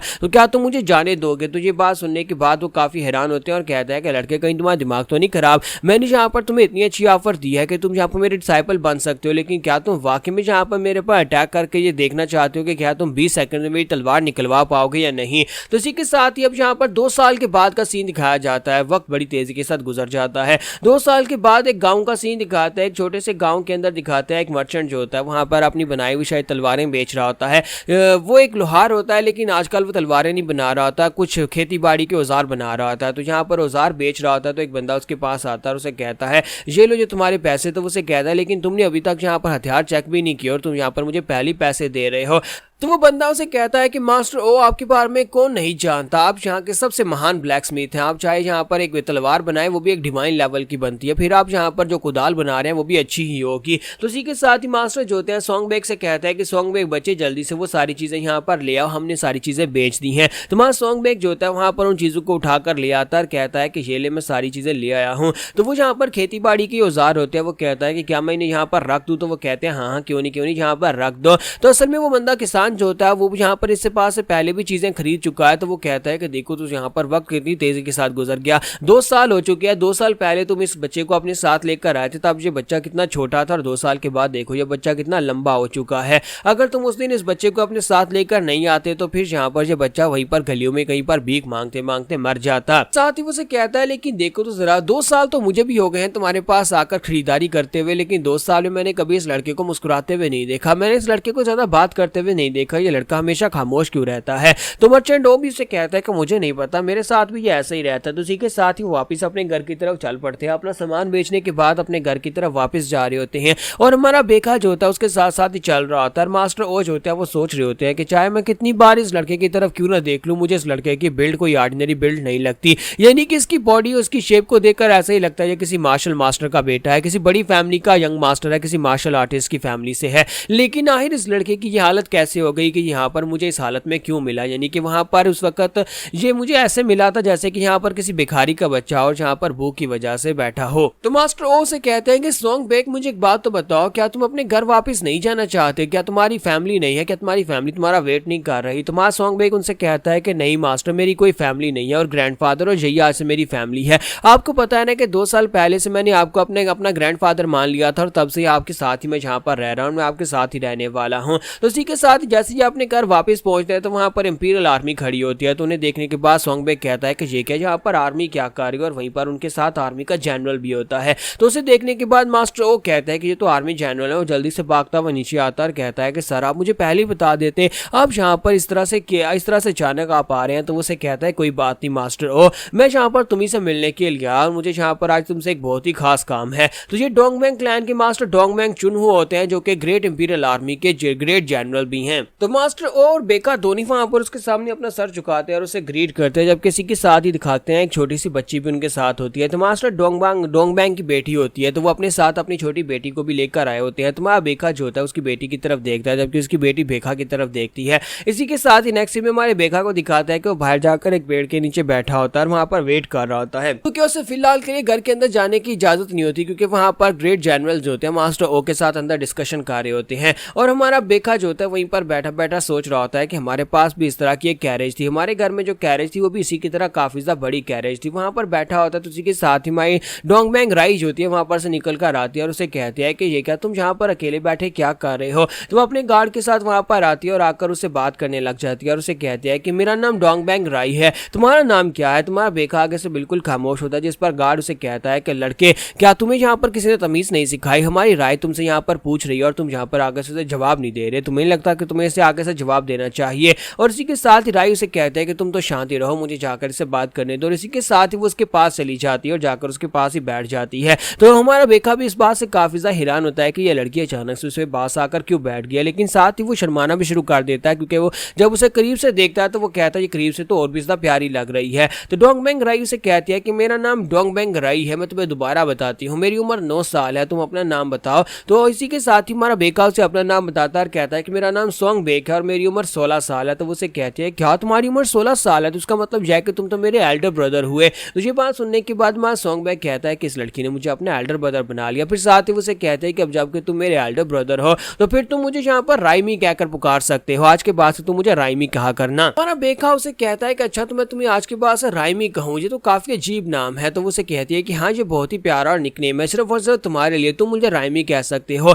सोंगा। तो वो उसे यहाँ पर अपनी तरफ से एक निकनेम देती है और उसे सोंगा कह देती है। तो हमारा बेका कहता है कि ये क्या मुझे अजीबोगरीब नाम दे रही है। तो इसी के साथ ही दिखाता है कि वो यहाँ पर उसे टच कर रही होती है और उसे कह रही होती है कि तुम बड़े अजीब से लड़के हो, कहीं तुम्हें बुखार तो नहीं हो गया, तुम यहाँ पर बहुत ही कम बोलते हो। जबकि दूसरी तरफ उसका जो गार्ड होता है वो गुस्सा हो रहा है कि ये यहाँ पर राइमी के साथ कुछ ज्यादा चिपक कर बातें कर रहा है, यानी कि राइमी उसमें ज्यादा इन्वॉल्व हो रही है। वो गार्ड जो होता है वहां पर इसलिए गुस्सा हो रहा था क्योंकि ये ग्रेट जनरल की बेटी है, ग्रेट जनरल की इकलौती बेटी जो कि यहाँ पर पूरी की पूरी आर्मी को कमांड करते हैं। एक ऐसे ग्रेट जनरल जो कि यहाँ पर एम्परर के बाद सेकंड इन कमांड है और उसके बावजूद यहाँ पर छोटी लड़की जो है इस लड़के के साथ बैठकर बातें कर रही है और हमारे बेका को इस बात का कोई आइडिया भी नहीं है कि वो इस वक्त किसके साथ बैठकर बातें कर रहा है। यहाँ पर हमारी एपिसोड 07 का एंड करेंगे और नेक्स्ट एपिसोड में देखेंगे क्या यहाँ पर राइमी हमारे बेका के लिए कुछ अच्छी किस्मत लेकर आ रही है या फिर कुछ बुरा लेकर आई है। तो लास्ट एपिसोड के एंड पे हमने देखा था कि हमारा बेका जो होता है राइमी के साथ बातें कर रहा था, यहाँ पे जैसे कह लो कि राइमी उसके साथ बातें कर रही होती है और वहाँ पर जो गार्ड होता है वो खड़ा खड़ा गुस्सा हो रहा था, लेकिन साथ ही वो शांत हो जाता है जब वो राइमी को वहाँ पर हंसते मुस्कुराते हुए देखता है कि वो उस लड़की के साथ कैसे वहाँ पर हंस हंस कर बातें कर रही है। तो वो गार्ड कहता है कि मुझे लगता है कि यहाँ पर इन दोनों को आपस में बात करने देनी चाहिए क्योंकि मैं इतने अरसे के बाद पहली बार यहाँ पर अपनी यंग मिस को इस तरह से हंसते हुए देख पा रहा हूँ, क्योंकि मैंने आज से पहले कभी यहाँ पर यंग मिस को इतना ज्यादा खुश नहीं देखा। उसी के साथ ही वहीं पर शांत होकर खड़ा हो जाता है और कहता है कि चलो अच्छी बात है कि जहाँ पर हमारी यंग लेडी इस तरह से हंस रही है, मुझे ये बहुत ज्यादा अच्छा लगा कि जब से यहाँ पर इसकी माँ गुजरी है तब से लेकर अभी तक यहाँ पर ये ठीक तरह से मुस्कुरा नहीं पाए और ना ही कभी यहाँ पर किसी से हंसकर इसने बात की है। हालांकि ये लड़का जो है काम गाँव वाला लड़का, लेकिन इसके बावजूद अगर ये इसके साथ यहाँ पर खुश है तो मुझे यहाँ पर इसके बीच में नहीं आना चाहिए। और साथ ही वो भी वहाँ पर खुश हो जाता है और कहता है कि मेरे लिए तो ये अच्छी बात है ना कि मेरी यंग मिस यहाँ पर खुश है। तो उसके बाद जब उनका काम हो जाता है तो इसी के साथ ही हमारे राइमी कैरेज में बैठने के बाद भी वहाँ पर उसे हाथ निकाल कर बाय बाय कर रही होती है और कहती है कि बेका हम लोग दोबारा मिलेंगे, यानी सोंगा हम लोग दोबारा अगली बार जरूर मिलेंगे, मैं जल्दी यहाँ पर अगले महीने आऊंगी। तो इसी के साथ ही वो गार्ड जो होता है उसे कह रहा था कि यंग मिस प्लीज यहाँ पर अपना हाथ अंदर रखें, आपको यहाँ पर इससे खतरा हो सकता है। तो इसी के साथ ही वो लोग वहां पर से चले जाते हैं। उनके चले जाने के बाद हमारा बेका जो होता है वो भी काफी ज्यादा खुश होता है और कहता है कि ये लड़की वाकई में बहुत ज्यादा खास थी और काफी अजीब भी थी। तो मास्टर ओ उसके पास आते हैं और उसे कहते हैं कि क्या तुम इस तरह का चेहरा भी बना सकते हो, मैं पहली बार देख रहा हूँ कि तुम यहाँ पर स्माइल कर रहे हो। तो वो कहता है नहीं कोई बात नहीं, कुछ भी नहीं। और इसी के साथ माँ बेका फिर से वहीं पर उदास हो जाता है, जबकि मास्टर ओ उसे कहते हैं कि अब जबकि तुम लोग यहाँ पर 1 महीने के बाद एक दूसरे को दोबारा देख पाओगे तो मुझे इस बात की खुशी है कि तुम फिर से यहाँ पर मुस्कुराओगे। 1 महीने के बाद ये लोग वापिस आएंगे। तो हमारा बेका अंदर से बहुत ज्यादा खुश हो जाता है। तो उसी के साथ ही मास्टर से कहते हैं कल से हम लोग बहुत ज्यादा बिजी होने वाले हैं। ग्रेट जनरल यहाँ पर अपनी तलवार देकर गए, हमें उनकी तलवार को रिपेयर करना है, हमें उनकी तलवार को दोबारा से पहले जैसा करना है, इसलिए जल्दी से मेरे पीछे अंदर आ जाओ, बाहर ठंड भी काफी ज्यादा होगी, हमें जल्दी से जल्दी काम स्टार्ट करना होगा। जबकि माँ बेका अभी भी यहाँ पर 1 महीने के बारे में सोच रहा था कि 1 महीने के बाद ये लोग वापिस आएंगे और वो दोबारा राइमी से मिल पाएगा। तो इसी के साथ ही मास्टर ओ को दिखाता है कि मास्टर ओ जो होते हैं उनकी तलवार के ऊपर काम करना शुरू कर देते हैं, वो तलवार के ऊपर हथौड़े चला रहे होते हैं और हमारा बेका जो होता है उनके लिए पानी लेकर आता है और कहता है कि मैं पानी लेकर आ गया हूँ। तो उसे कहते हैं बहुत ही अच्छे, तुम पानी लेकर आ गए, अब जल्दी से यहाँ पर आओ, मैं तुम्हें कुछ दिखाता हूँ।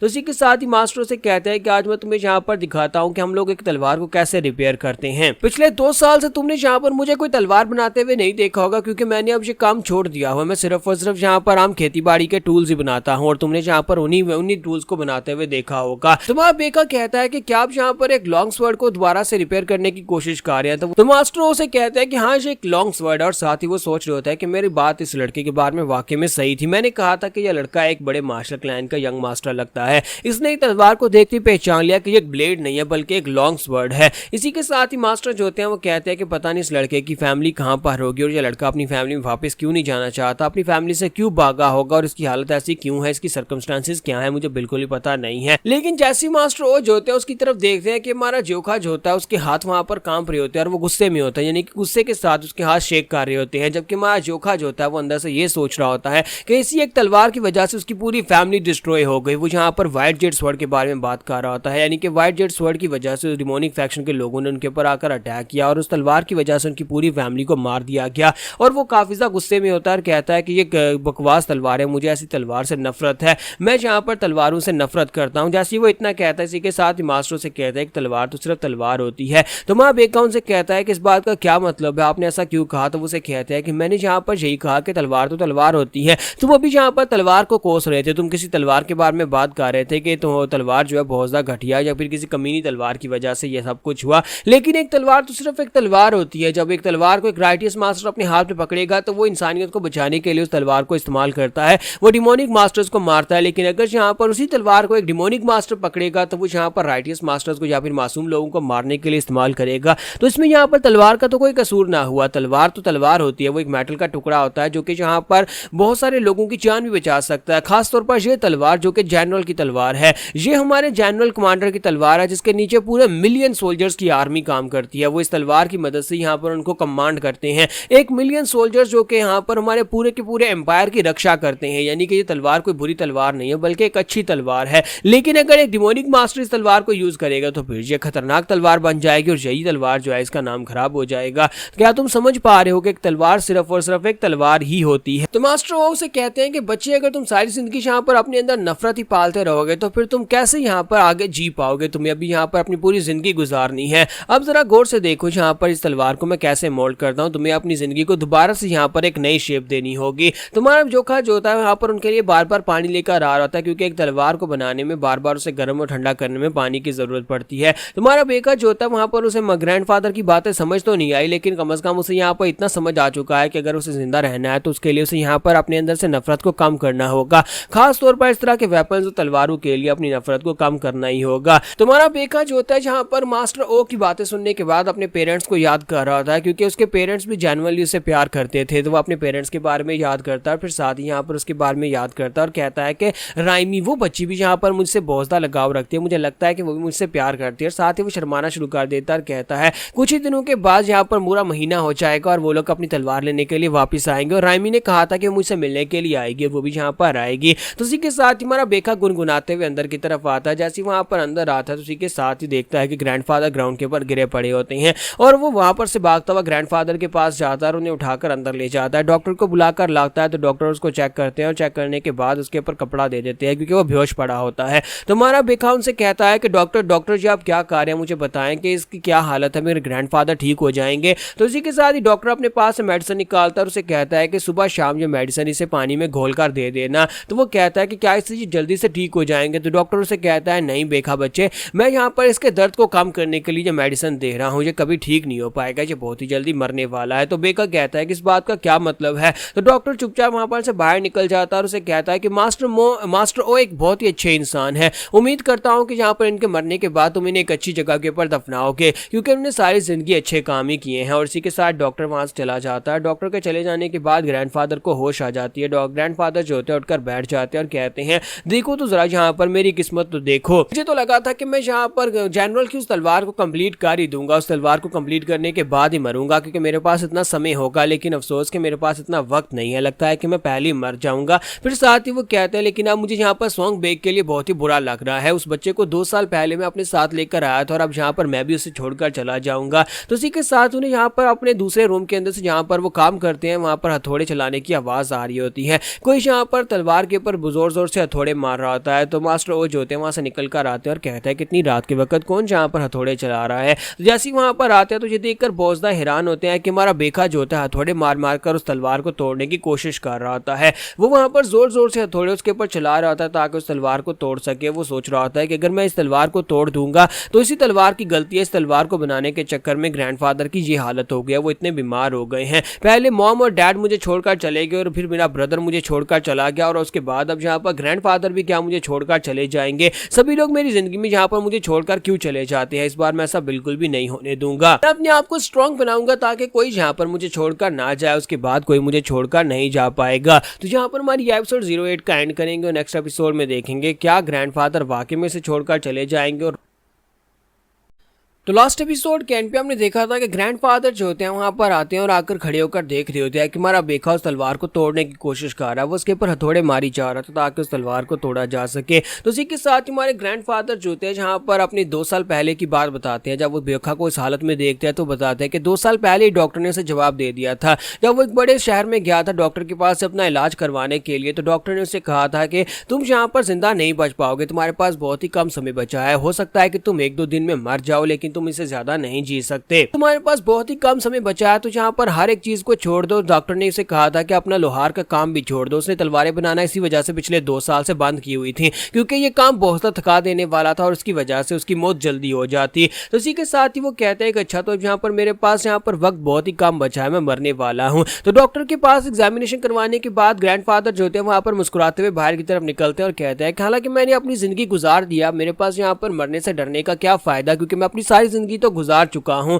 तो जैसे ही वहाँ पर थोड़ा सा आगे बढ़ते हैं तो उन्हें पीछे एक बच्चा दिखाई देता है जो कि उसके पीछे पीछे चल रहा होता है। यानी ये 2 साल पहले की बात है कि एक बच्चा है यानी बेखा उनके पीछे पीछे वहाँ पर चल रहा था, उसे भूख लगी होती है। तो वो उसकी तरफ देखते हैं और कहता है कि जरा देखो तो सही, बच्चे को देखो, मैं यहाँ पर मरने वाला हूँ तो क्या मैं इस बच्चे को यहाँ पर कम से कम खाना तो खिला ही सकता हूँ। तो ग्रैंडफादर उस बच्चे यानी कि बेखा को अपने साथ ले आते हैं और उससे पूछते हैं क्या तुम्हें भूख लगी है। तो ग्रैंडफादर कहता है कि जब मैं उस बच्चे को अपने साथ घर लेकर आया तो मेरे अंदर कुछ बदल गया। यानी कि डॉक्टर ने कहा था कि मेरे पास बहुत ही कम दिन बचे हैं, लेकिन जैसे जैसे दिन गुजरते गए उस बच्चे के साथ मुझे यहाँ पर अपने अंदर एक कमी थी वो पूरी होती दिखाई दी। मुझे यहाँ पर अच्छा फील होने लगा, मैं यहाँ पर खुश रहने लगा। यानी कि अब मेरे पास भी यहाँ पर एक पोता था क्योंकि मेरे पास जिंदगी में कभी यहाँ पर कोई पोता था ही नहीं। और कैसे यहाँ पर बेखा के साथ काम करते करते उसके साथ दिन गुजारते गुजारते पूरे 2 साल गुजर गए, मुझे पता ही नहीं चला और मुझे यहाँ पर अपनी बीमारी का एहसास ही नहीं हुआ कि मैं यहाँ पर जो कुछ दिनों का मेहमान था पूरे 2 साल जिंदा रह गया। लेकिन अब अगर यहाँ पर मरने वाला हूँ तो मुझे लगता है कि मुझे किस्मत और ज्यादा वक्त तो नहीं दे सकती, मेरा वक्त पूरा हो चुका है। सीन प्रेजेंट में आता है, ग्रैंडफादर आगे बढ़ते हैं और उसे कहते हैं कि बच्चे क्या तुम्हें लगता है कि इस तरह हथौड़े मारने से तुम इस तलवार को तोड़ डालोगे? ये तलवार इस तरह से बिल्कुल भी नहीं टूटने वाली। तुम्हारा बेखा उसे कहता है कि ग्रैंडफादर आप क्यों उठ गए, आपको लेटे रहना चाहिए था, आपकी तबीयत नहीं ठीक। तो ग्रैंडफादर उसे कहता है कि जिस तरह से तुम यहाँ पर शोर मचा रहे हो मैं तो डर गया था कि कोई चोर तो नहीं घुस आया और जनरल की तलवार तो नहीं चोरी करके ले गया। तो उसे कहता है लेकिन ग्रैंडफादर प्लीज आप जाकर सो जाए, मैं यहाँ पर सब कुछ का ध्यान रख लूंगा। तो ग्रैंडफादर वहां पर आकर बैठ जाते हैं और कहते हैं कि तुम्हें यहाँ पर उस डॉक्टर, वो डॉक्टर नहीं है, वो तो बस एक हकीम है, तुम्हें उसके बारे में परेशान होने की जरूरत नहीं है। मुझे तो उसने 2 साल पहले भी कहा था कि मैं मरने वाला हूँ, लेकिन देखो मैं तुम्हारे सामने बैठा हूँ, तुम्हें बिल्कुल परेशान होने की जरूरत नहीं है, मैं बिल्कुल ठीक हो गया हूँ। तुम्हारा बेखा बहुत ज्यादा खुश हो जाता है, कहता है ग्रैंडफादर मुझे इस बात की बहुत ज्यादा खुशी है। फिर साथ ही उसे कहते हैं कि लड़के तुम यहाँ पर इस तलवार को कैसे तोड़ सकते हो, तुम्हें इस तलवार को तोड़ने की बजाय तुम्हें इस तलवार को रिपेयर करना चाहिए। मैं यहाँ पर बैठकर तुम्हें देखता हूँ क्योंकि मैंने तुम्हें यहाँ पर तलवारें बनाना सिखाया था, क्या तुम यहाँ पर मेरे लिए इस तलवार को बनाओगे? मैं यहाँ पर देखना चाहता हूँ कि क्या तुम मेरी निगरानी में यहाँ पर इस तलवार को बना पाते हो या नहीं। तो ग्रैंडफादर वहीं पर उसके पास ही बैठ जाते हैं और उसे कहते हैं कि लड़के तुम इस तलवार को कंप्लीट करोगे, मैं चाहता हूँ कि तुम इस तलवार को कंप्लीट करो, तुम्हें यहाँ पर सब कुछ पता है, तुम्हें यहाँ पर सारे बेसिक्स के बारे में पता है, रूल्स के बारे में पता है।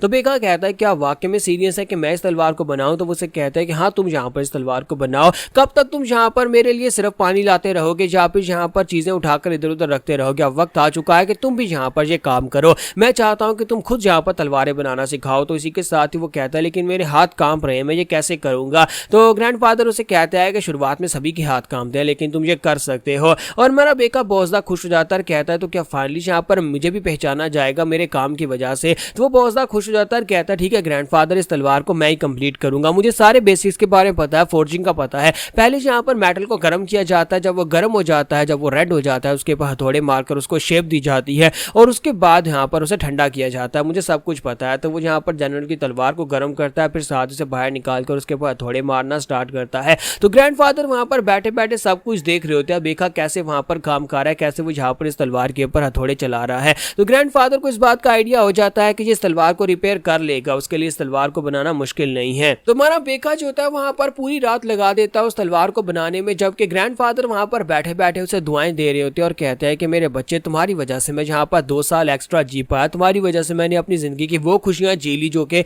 मैं अपने पोतों को मिस करता था कि मेरे पास मेरे पोते होते तो मैं उनके साथ ये सारे पल बिताता। और वहीं पर बैठे बैठे ग्रैंडफादर जो होते हैं उनका सर लटक जाता है, यानी कि बैठे बैठे वो मर जाते हैं और हमारे बेखा को पता ही नहीं चलता। बेखा पूरी रात वहां पर मेहनत करता रहता है, वो हथौड़े मारता रहता है उस तलवार को बनाने में। और तलवार जब वहां पर कंप्लीट हो जाती है तो बेखा को आवाज आती है, उसे समझ आती है कि अब यहाँ पर इसकी आवाज चेंज हो चुकी है। जब वो आखिरी हथौड़ा मारता है तो वो कहता है कि मुझे लगता है कि मेटल और तलवार का ओरा जो जो है वो एक दूसरे के साथ मर्ज हो चुका है। इसका मतलब यह है कि तलवार जो है वो कंप्लीटली रेडी हो चुकी है, मैंने इस तलवार को फोर्ज कर दिया है। तो वो जल्दी से पीछे की तरफ घूमता और कहता है ग्रैंडफादर क्या आपने जहाँ पर इसके कनक की आवाज सुनी? क्या आपने सुना? ये तलवार पूरी तरह से रेडी हो चुकी है। मैंने अपनी पहली तलवार को रिपेयर कर दिया, लेकिन जैसे वो ग्रैंडफादर की तरफ देखता है उसकी तलवार वहीं पर छूट जाती है और वहीं पर वो उदास हो जाता है, क्योंकि ग्रैंडफादर जो होते हैं वहां पर नीचे अपना सर लटकाकर बैठे होते हैं। वो भागता हुआ उनके पास जाता है, कहता है ग्रैंडफादर क्या आप यहीं पर सो गए हैं? ग्रैंडफादर आपने यहाँ पर इस आवाज को नहीं सुना होगा, मैंने इस तलवार को रिपेयर कर लिया। ग्रैंडफादर उठे ना, जल्दी से उठ जाए। लेकिन ग्रैंडफादर जो होता है वहीं पर गिर जाते हैं। तो वो कहता है नहीं ग्रैंडफादर ऐसा बिल्कुल भी नहीं हो सकता। और वहीं पर हमारा सॉन्ग बैग जो होता है जोर जोर से चिल्लाना शुरू कर देता है।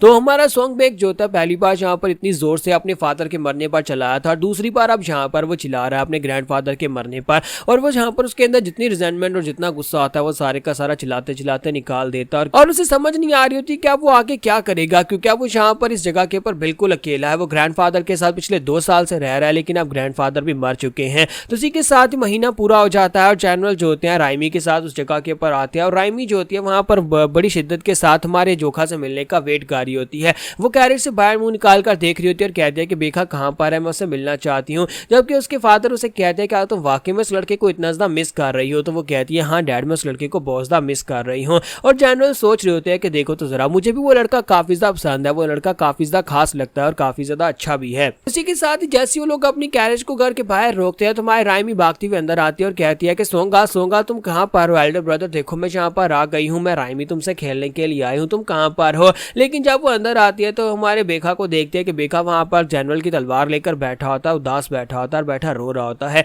तुझे देखकर वो काफी ज्यादा हैरान हो जाती है। और इसी के साथ ही यहाँ पर हमारा बेखा जो होता है उन लोगों को मास्टर ओ की कब्र के ऊपर लेकर जाता है और उन्हें बताता है कि मास्टर ओ मर चुका। और उसके ऊपर उसने जो कब्र के ऊपर नेम प्लेट लगाई होती है उसके ऊपर हमारे बेखा ने खुद अपने हाथ से लिखा होता है कि दुनिया का सबसे महान ब्लैक स्मिथ जो कि तलवारें बनाता था। तुझे देखने के बाद हमारी राइमी तो वहीं पर रोना शुरू कर देती है, क्योंकि राइमी ने यहाँ पर अपनी माँ के मरने के बाद फिर से किसी को मरते हुए देखा है। तो गार्ड उसे अपने साथ लेकर साइड के ऊपर चला जाता है और कहता है कि आपको मेरे साथ कैरेज में आ जाना चाहिए, मुझे नहीं लगता कि आज यहाँ पर सोंगा आपके साथ खेल पाएगा, आप मेरे साथ आ जाए। वो उसे लेकर चला जाता है। जब वहां पर से चला जाता है तो हमारा बेखा जो होता है वहीं पर कब्र के सामने खड़ा होता है और मास्टर जो होते हैं वहां पर सोच रहे होते हैं कि अब मैं यहाँ पर क्या करूं। मैं यहाँ पर मास्टर ओ का एहसान का बदला चुकाना चाहता था, यानी कि उन्हें इसकी प्राइस देना चाहता था। मास्टर ओ ने पहले मेरे लिए तलवार बनाई, उसके बाद अब उसको रिपेयर भी किया है और ऊपर से यहाँ पर मेरी तलवार बनाते बनाते वो इतने बीमार थे कि वो मर गए। तो जनरल जो होते हैं वहां पर अब हमारे सोंगा के बारे में सोच रहे होते हैं कि अब इस लड़के का क्या बनेगा। और साथ ही वो सोच रहे होते हैं कि अब जबकि इस लड़के ने खुद इस तलवार को कंप्लीटली रिपेयर किया है तो इसका मतलब यह है कि ये लड़का जो है ये काफी ज्यादा काम का है। और ऊपर से इस लड़के को देखें, यहाँ पर ये लड़का पढ़ना लिखना भी जानता है। इस कब्र की टैबलेट के ऊपर इस लड़के ने खुद अपने हाथ से लिखा है, इसका मतलब यह है कि ये लड़का जो है ये नॉलेजेबल है। तो जनरल जो होते हैं हमारे सोंगा से कहते हैं कि क्या तुम यहाँ पर हमारे साथ चलना चाहोगे? अगर तुम्हारे पास मास्टर ओ के अलावा जाने के लिए कोई जगह नहीं है तो फिर तुम मेरे साथ वापस चल सकते हो। तो हमारा सोंगा आगे से क्या जवाब देगा? क्या वो इनके साथ चला जाएगा या फिर वो आगे से मना कर देगा? जी हम लोग नेक्स्ट एपिसोड में देखेंगे। तो लास्ट एपिसोड के एंड पे हमने देखा था कि वहां पर दादाजी मर चुके हैं और जनरल जब वहां पर आते हैं और आकर उन्हें पता चलता है कि दादाजी मर चुके हैं, यानी कि मास्टर हो मर चुका है और अब बेका वहां पर पूरी तरह से अकेला हो चुका है। तो इसी के साथ ही जनरल उसके सामने ऑफर रखते हैं और कहते हैं कि बच्चे क्या तुम हमारे साथ जाना चाहोगे? अगर तुम चाहो तो तुम मेरे साथ आ सकते हो। तो बेका सोच रहा होता है कि मेरी जिंदगी में जो भी लोग थे वो सारे के सारे एक एक करके चले गए, सभी लोगों ने मुझे छोड़ दिया और मैं दोबारा यहाँ पर किसी के हाथ से छोड़ा नहीं जाना चाहता। मैं नहीं चाहता कि फिर से जनरल मुझे अपने साथ लेकर जाए और उसके बाद जनरल मुझे अकेला छोड़ दे। मैं यहाँ पर अकेला बिल्कुल भी नहीं जाऊंगा। इसी के साथ ही उनसे कहता है कि आपकी ऑफर के लिए बहुत बहुत शुक्रिया, लेकिन प्लीज माफ करिएगा, लेकिन मैं आपके साथ नहीं जा सकता। तो ये बात सुनने के बाद जनरल से कहते हैं कि अफसोस कि ये लड़का काफी ज्यादा टैलेंटेड लग रहा था और मुझे लगा था कि इस लड़के को अपने साथ ले जाऊंगा तो मेरा काम भी बन जाएगा। तो जनरल से कहता है तो लड़के ठीक है, तुम अपना ध्यान रख लेना। तो जनरल जैसे ही वहां पर से जाने लगते हैं तो हमारी राइमी जो होती है भागती हुई आगे बढ़ती है और जाकर हमारे बेखा का हाथ पकड़ लेती है और उसे कहती है कि बेखा बेखा प्लीज मेरे साथ चलो। तो उसे कहता है राइमी अब तुम्हें क्या हो गया? तो उसे कहती है कि सोंगा तुम्हें मेरे साथ चलना ही होगा, तुम हमारे साथ जा रहे हो। तो वो उसकी बात मान लेता है और उनके साथ ही चल पड़ता है। तो उसी के साथ ये लोग जो होते हैं वहां पर घर की तरफ वापस चल पड़ते हैं और हमारा सोंगा यानी बेखा जो होता है वो भी यहाँ पर एक गार्ड के पीछे बैठा होता है और वो वहां पर बड़े आराम से बैठा होता है और उसे यहाँ पर समझ नहीं आ रही होती कि अब आगे उसके साथ क्या होने वाला है, क्योंकि उसने यहाँ पर इनके साथ आने के लिए सिर्फ और सिर्फ इसीलिए माना है क्योंकि हमारी जो राइमी थी वो रोना शुरू कर दी थी और राइमी को रोते वो देख नहीं सकता था। इसी वजह से वो यहाँ पर उस लड़की की वजह से यहाँ पर इनके साथ चल पड़ा है और साथ ही वो सोच रहा था कि अपनी जिंदगी में सिर्फ और सिर्फ दो ही लोगों ने मुझसे इतना प्यार किया, एक मेरी माँ ने और एक इस लड़की ने, तो मैं यहाँ पर इस लड़की की बात क्यों नहीं मानूंगा, मैं इस लड़की के साथ ज़रूर आऊँगा। और इसी के साथ ही वो कहता है कि अगर राइमी मुझे नहीं कहती तो मैं कभी भी इनके साथ नहीं आता। तो फिर साथ ही वो लोग कहते हैं तो हम लोग यहाँ पर पहुँच चुके हैं। तो गार्ड उसे कहता है कि लड़के कब तक तुम यहाँ पर ऊपर ही बैठे रहोगे, चलो जल्दी से नीचे उतर जाओ। और हमारा बेका जो होता है वहीं पर से नीचे उतर आता है। नीचे उतरने के बाद सामने की तरफ देखता है तो डोंग वेंग री यानी कि माई राइमी का घर जो होता है वो काफ़ी ज़्यादा बड़ा होता है। तो उसके घर के अंदर जैसे वो लोग इंटर होते हैं तो वहाँ पर नौकर खड़े होते हैं, सामने उसकी नैनी और साथ में बहुत सारी नौकरानियाँ खड़ी होती है, सभी लोग उसे वेलकम करने के लिए होते हैं। तो राइमी जो होती है भागती हुई नैनी के पास चली जाती है और नैनी भी बहुत ज़्यादा खुश होती है कि वो वापस आ गए और बाकी के सभी नौकर भी एक साथ मिलकर वहाँ पर मास्टर को वेलकम बैक कहते हैं। हमारा बेका सोच रहा था कि मुझे लगा था कि सिर्फ मेरा ही घर बड़ा था, यानी कि हमारी स्वांग फैमिली का घर बहुत ज़्यादा बड़ा था, लेकिन ये तो इसका घर तो हमारे घर से भी बहुत ज़्यादा बड़ा है, हमारे घर के मुकाबले में तो ये बहुत ज़्यादा बड़ा है। तो इसी के साथ ही नैनी जो होती है वहाँ पर साइड के ऊपर बेका की तरफ देखती है और जनरल से पूछती है कि ये बच्चा कौन है जिसे आप अपने साथ लेकर आए हैं। तो हमारी राइमी उन्हें बताती है कि इसका नाम सोंगा है। तो वो कहती है कि सोंगा, लेकिन हमने पहले कभी इसके बारे में नहीं सुना। तो जनरल जो होते हैं उन्हें अपने बारे में बताता है कि ये बच्चा मैं अपने साथ लेकर आया हूँ। जैसे ही जनरल यहाँ पर इतनी बात कहते हैं कि इस बच्चे को मैं अपने साथ लेकर आया हूँ, तो ये बात सुनने के बाद सभी नौकर जो होते हैं वो हैरान हो जाते हैं, उन्हें एक जबरदस्त झटका लगता है और वो सभी लोग एक दूसरे से बातें करना शुरू कर देते हैं। वो सभी लोग एक दूसरे के कान में वहाँ पर बातें कर रहे होते हैं और उसी के साथ ही जनरल जो होते हैं वो अपने साथी से कहते हैं, अपने गार्ड से कहते हैं कि मोयोंग, मैं चाहता हूँ कि इस बच्चे का पूरा ध्यान तुम रखो, आज के बाद से ये बच्चा तुम्हारी रिस्पॉन्सिबिलिटी है, इसको ट्रेन करना, इसको खिलाना पिलाना सब कुछ तुम्हारी जिम्मेदारी होगी। तो वो कहता है जी वाकई में आप ऐसा चाहते हैं? तो जनरल उसे कहता है कि हाँ मैं ऐसा ही चाहता हूँ, इसी वजह से तुम्हें यहाँ पर जो ऑर्डर दिए हैं मोयोंग, क्या तुम्हें यहाँ पर इस बात से कोई दिक्कत है? तो वो कहता है नहीं सर ऐसी कोई दिक्कत नहीं है, लेकिन फिर साथ ही वो कहता है ठीक है सर, जैसा आप कहते हैं वैसे ही होगा। और इसी के साथ मोयोंग जो होता है वहाँ पर बेका को अपने साथ लेकर साइड के ऊपर चल पड़ता है, जबकि हमारा बेका जो होता है वो सोच रहा होता है कि ये सभी लोग यहाँ पर बात सुनने के बाद इतने हैरान क्यों हो गए हैं जब यहाँ पर जनरल ने कहा कि इस बच्चे को मैं अपने साथ लेकर आया हूँ। और इन सभी लोगों को यहाँ पर इस बात से क्या मसला हुआ है? तुम्हारा बेका जो होता है मोयोंग के साथ चुपचाप चलता हुआ जा रहा था, लेकिन नौकर जो होते हैं अभी भी यहाँ पर एक दूसरे के कान में बातें कर रहे होते हैं। तो हमारे बेका को यहाँ पर बिल्कुल भी समझ नहीं आती कि ये सभी लोग उस दिन इतने शॉक क्यों हुए थे, जबकि वो सभी लोग जो होते हैं एक दूसरे के कान में बातें कर रहे होते हैं। वो बातें ये होती हैं, क्या तुम लोगों को यहाँ पर पता है कि ये बच्चे को अपने साथ लेकर आया, तो इस बात का क्या मतलब हो सकता है? क्योंकि जनरल की सिर्फ और सिर्फ एक बेटी है और यहाँ पर उसका कोई बेटा नहीं है जो कि उसका सक्सेसर बन सके या फिर आगे आने वाला जनरल बन सके। तो अगर वो अपने साथ एक लड़के को लेकर आया तो उसका मतलब यह है कि आगे जाकर उनका सक्सेसर बन सकता है। तो यहीं पर करते करते काफी साल गुजर जाते हैं और हमारा जो सोंग बेक होता है वो काफी ज्यादा बड़ा हो जाता है। तो बेका अब यहाँ पर काफी बड़ा और लंबा हो चुका है। तो इसी के साथ ही वो अपने कमांडर के साथ फाइट करने के लिए आता है जहाँ पर वो ट्रेनिंग करता है। तो कमांडर उसे कहता है कि तुम काफी ज्यादा लेट हो गए हो। तो उसे कहता है कि मैं यंग लेडी को एस्कॉर्ट करने के लिए गया था, तुम्हें पता तो है कि मुझे यहाँ पर उसके पर्सनल गार्ड की ड्यूटी भी दी गई है। तो जनरल मोयोंग जो होता है उसे कहता है कि चलो फिर ठीक है, अब तुम क्या रेडी हो, यहाँ पर देखते हैं कि तुमने यहाँ पर इतने सालों में क्या कुछ सीखा है। तो फिर साथ ही उसे कहता है कि तुम यहाँ पर मुझे ब्रदर क्यों नहीं कहते, तुम यहाँ पर मुझे जनरल मोयोंग क्यों कहकर पुकारते हो। और इसी के साथ ही हमारा बेका उसे कहता है कि हाँ क्यों नहीं, लेकिन मुझे लगता है कि मुझे यहाँ पर ऑर्डर्स को फॉलो करने में काफी ज्यादा दिक्कत होती है, तुम यहाँ पर ब्रदर नहीं हो, तुम यहाँ पर एक जनरल और मैं तुम्हें यहाँ पर जनरल ही कहकर पुकारूंगा। और इसी के साथ ही वो कहता है चलो फिर ठीक है, अब यहाँ पर तुम मार्शल आर्ट्स एग्जामिनेशन के लिए जो मार्शल आर्ट्स तैयार कर रहे हो क्या वो रेडी हैं? यानी कि एक बहुत ही जल्दी एक कंपटीशन होने वाला है मार्शल आर्ट्स का, उसके लिए यहाँ पर वो उसे ट्रेनिंग करवा रहा होता है। तो इसी के साथ ही वो कहता है हाँ क्यों नहीं, मैंने यहाँ पर मास्टर कैंग साल्कू की टेक्निक को मास्टर कर लिया है, मैं यहाँ पर डेली उसके साथ प्रैक्टिस कर रहा हूँ। तो वो कहता है तो फिर दिखाओ मुझे तुमने यहाँ पर क्या प्रैक्टिस किया और तुम कितने इंप्रूव हुए हो। तो मोयोंग जो होता है उसके ऊपर अटैक करने के लिए आगे बढ़ता है, वो उसके करीब जाता है, जाकर अपने डंडे के साथ उसके ऊपर अटैक करता है, जबकि हमारा बेका जो होता है वो भी अपने डंडे के साथ उसके अटैक को ब्लॉक करने की कोशिश करता है। फिर साथ ही मोयोंग जो होता है वहीं पर से अपने डंडे को घुमाकर उसके ऊपर फिर से स्ट्राइक लगाता है, हमारा बेका जो होता है फिर से उसकी टेक्निक को ब्लॉक करता है। साथ ही कहता है जनरल मोयोंग भी यहाँ पर कैंग साल्कू के स्टाइल को यूज कर रहा है, वही टेक्निक जो कि मैंने यहाँ पर मास्टर किया। और इसी के साथ ही वो बार बार एक दूसरे के ऊपर अटैक कर रहे होते हैं। और इसी दौरान जहाँ पर मोयोंग जो होता है वो कहता है कि अब देखता हूँ कि तुम यहाँ पर इसको कैसे ब्लॉक कर पाते हो। जबकि दूसरी तरफ हमारा बेका मुस्कुरा रहा था और कहता है कि यहाँ पर जनरल मोयोंग जब गुस्सा होते हैं तो वो यहाँ पर अपनी स्पेशल टेक्निक्स को यूज करते हैं। तो अब यहाँ पर काफी ज्यादा मजा आने वाला है। और इसी के साथ वो दोनों थोड़ी देर के लिए और फाइट करते हैं। जब वहाँ पर और फाइट करते हैं तो हमारा बेका जो होता है काफी अच्छे से कैंग साल्कू की टेक्निक को परफॉर्म करके उसको ब्लॉक कर रहा होता है, जिस पर मोयोंग जो होता है वो भी काफी ज्यादा थक चुका होता है और कहता है कि मुझे लगता है कि अब यहाँ पर तुम्हें हराने के लिए मुझे अपनी टेक्निक को यूज करना पड़ेगा। और वो कहता है कि अब जरा इसे डॉज करके दिखाओ। और साथ ही वो अपने डंडे को घुमाते बड़ी तेजी के साथ सामने की तरफ आता है और सामने आने के बाद उसके ऊपर अटैक करता है। जब वो सामने की तरफ स्टैप करता है तो वहाँ पर एक जबरदस्त धमाका होता है। तो वो उसे कहता है कि अब देखते हैं कि तुम यहाँ पर इस टेक्निक के सामने कैसे टिक पाते हो। तो हमारा बेका उसे कहता है लेकिन ये कैंग साल्कू की टेक्निक नहीं है, तुम यहाँ पर कौन सी टेक्निक को यूज कर रहे हो। तो जनरल मोयोंग उसे कहता है क्या तुम्हें लगता है कि बैटलफील्ड में दुश्मन तुम्हारे सामने सिर्फ एक ही टेक्निक को यूज करके तुम्हारे पर अटैक करेगा, तुम्हें लगता है कि वो ट्रेनिंग मैनुअल्स को फॉलो करते हुए अटैक करने वाला नहीं है, ऐसा बिल्कुल भी नहीं होने वाला। गैंग साल्कू की टेक्निक तुम्हें सिर्फ इसलिए सिखाई गई है ताकि तुम मार्शल आर्ट्स के इस एग्जामिनेशन को पास कर सको, वरना तुम्हें यहाँ पर और बहुत सारी मार्शल आर्ट्स की टेक्निक्स को मास्टर करना पड़ेगा, तभी तुम जाकर एक रियल बैटल फील्ड में जाकर फाइट कर पाओगे। क्योंकि जब भी यहाँ पर फाइट्स होती हैं तो कोई भी दुश्मन यहाँ पर तुम्हारी एग्जैक्टली ट्रेनिंग मैनुअल के मुताबिक फाइट नहीं करने वाला। लोग यहाँ पर डर्टी फाइट करते हैं तो वो से कहता है कि सॉन्ग बैक, अब यहाँ पर इस बात को याद रखना कि तुम इस जगह के ऊपर क्यों लाया गया, तुम इस फैमिली में क्यों हो, और तुम इस बात को कभी भूलना मत, तुम्हें यहाँ पर आगे जाकर क्या करना है। और इसी के साथ ही हमारा जनरल मोजोंग जो होता है अपना स्पीयर लेकर, यानी अपना डंडा लेकर उसके ऊपर अटैक करने के लिए आगे बढ़ता है, और इस बार वो गुस्से के साथ अटैक कर रहा होता है। जबकि हमारा सॉन्ग बैक कहता है अगर इसी तरह चलता रहा तो मेरा वेपन तो यहाँ पर टूट जाएगा। और साथ ही जब वो सामने की तरफ अपने स्पीयर शूट करता है तो हमारा वेपन जो होता है वो टूट जाता है, यानी कि बेखा का जो डंडा होता है वो टूट जाता है। तुम्हारा बेखा पीछे हटता है और कहता है कि जो तो बैटलफील्ड स्पीयर टेक्निक है जिसमें अपनी एनर्जी को भी रिलीज किया जाता है और एक डंडे को एक स्पीयर की तरह यूज किया जाता है। तो जनरल जो होता है क्योंकि पूरी तरह से एक्साइटेड हो चुका होता है, वो यहाँ पर इस बात का ध्यान नहीं रख पाता कि ये कोई रियल बैटल नहीं चल रही बल्कि एक स्पार मैच हो रहा था। वो उसकी तरफ आगे बढ़ता है और कहता है कि सॉन्ग बैक अब यहाँ पर इसको ब्लॉक करके दिखा, और बड़ी तेजी के साथ उसकी तरफ आगे बढ़ता है। जबकि मां सॉन्ग बैक जो होता है वो भी सोच रहा होता है कि अगर मैंने इसको ब्लॉक नहीं किया तो फिर तो मैं यहाँ पर मरने वाला हूँ। वो सामने खड़ा हो जाता है लेकिन अपनी एक स्पेशल टेक्निक को यूज करने वाला है। दूसरी तरफ से हमारा मोयंग जो होता है उसे एहसास होता है कि उसने यहाँ पर गलती कर दी है। वो यहाँ पर स्पीयर टेक्निक के साथ आगे बढ़ा, और अगर यहाँ पर बेखा उसको ब्लॉक नहीं कर पाया तो बेखा मर जाएगा। और वो चलाकर उसे कहता है कि बेखा जल्दी से साइड के ऊपर हटो, मैं इस टेक्निक को बीच में नहीं रोक पाऊंगा। और वहां पर एक जबरदस्त धमाका हो जाता है। तो क्या हमारे बेखा ने इस टेक्निक को ब्लॉक कर लिया या नहीं, ये हम लोग नेक्स्ट एपिसोड में देख पाएंगे।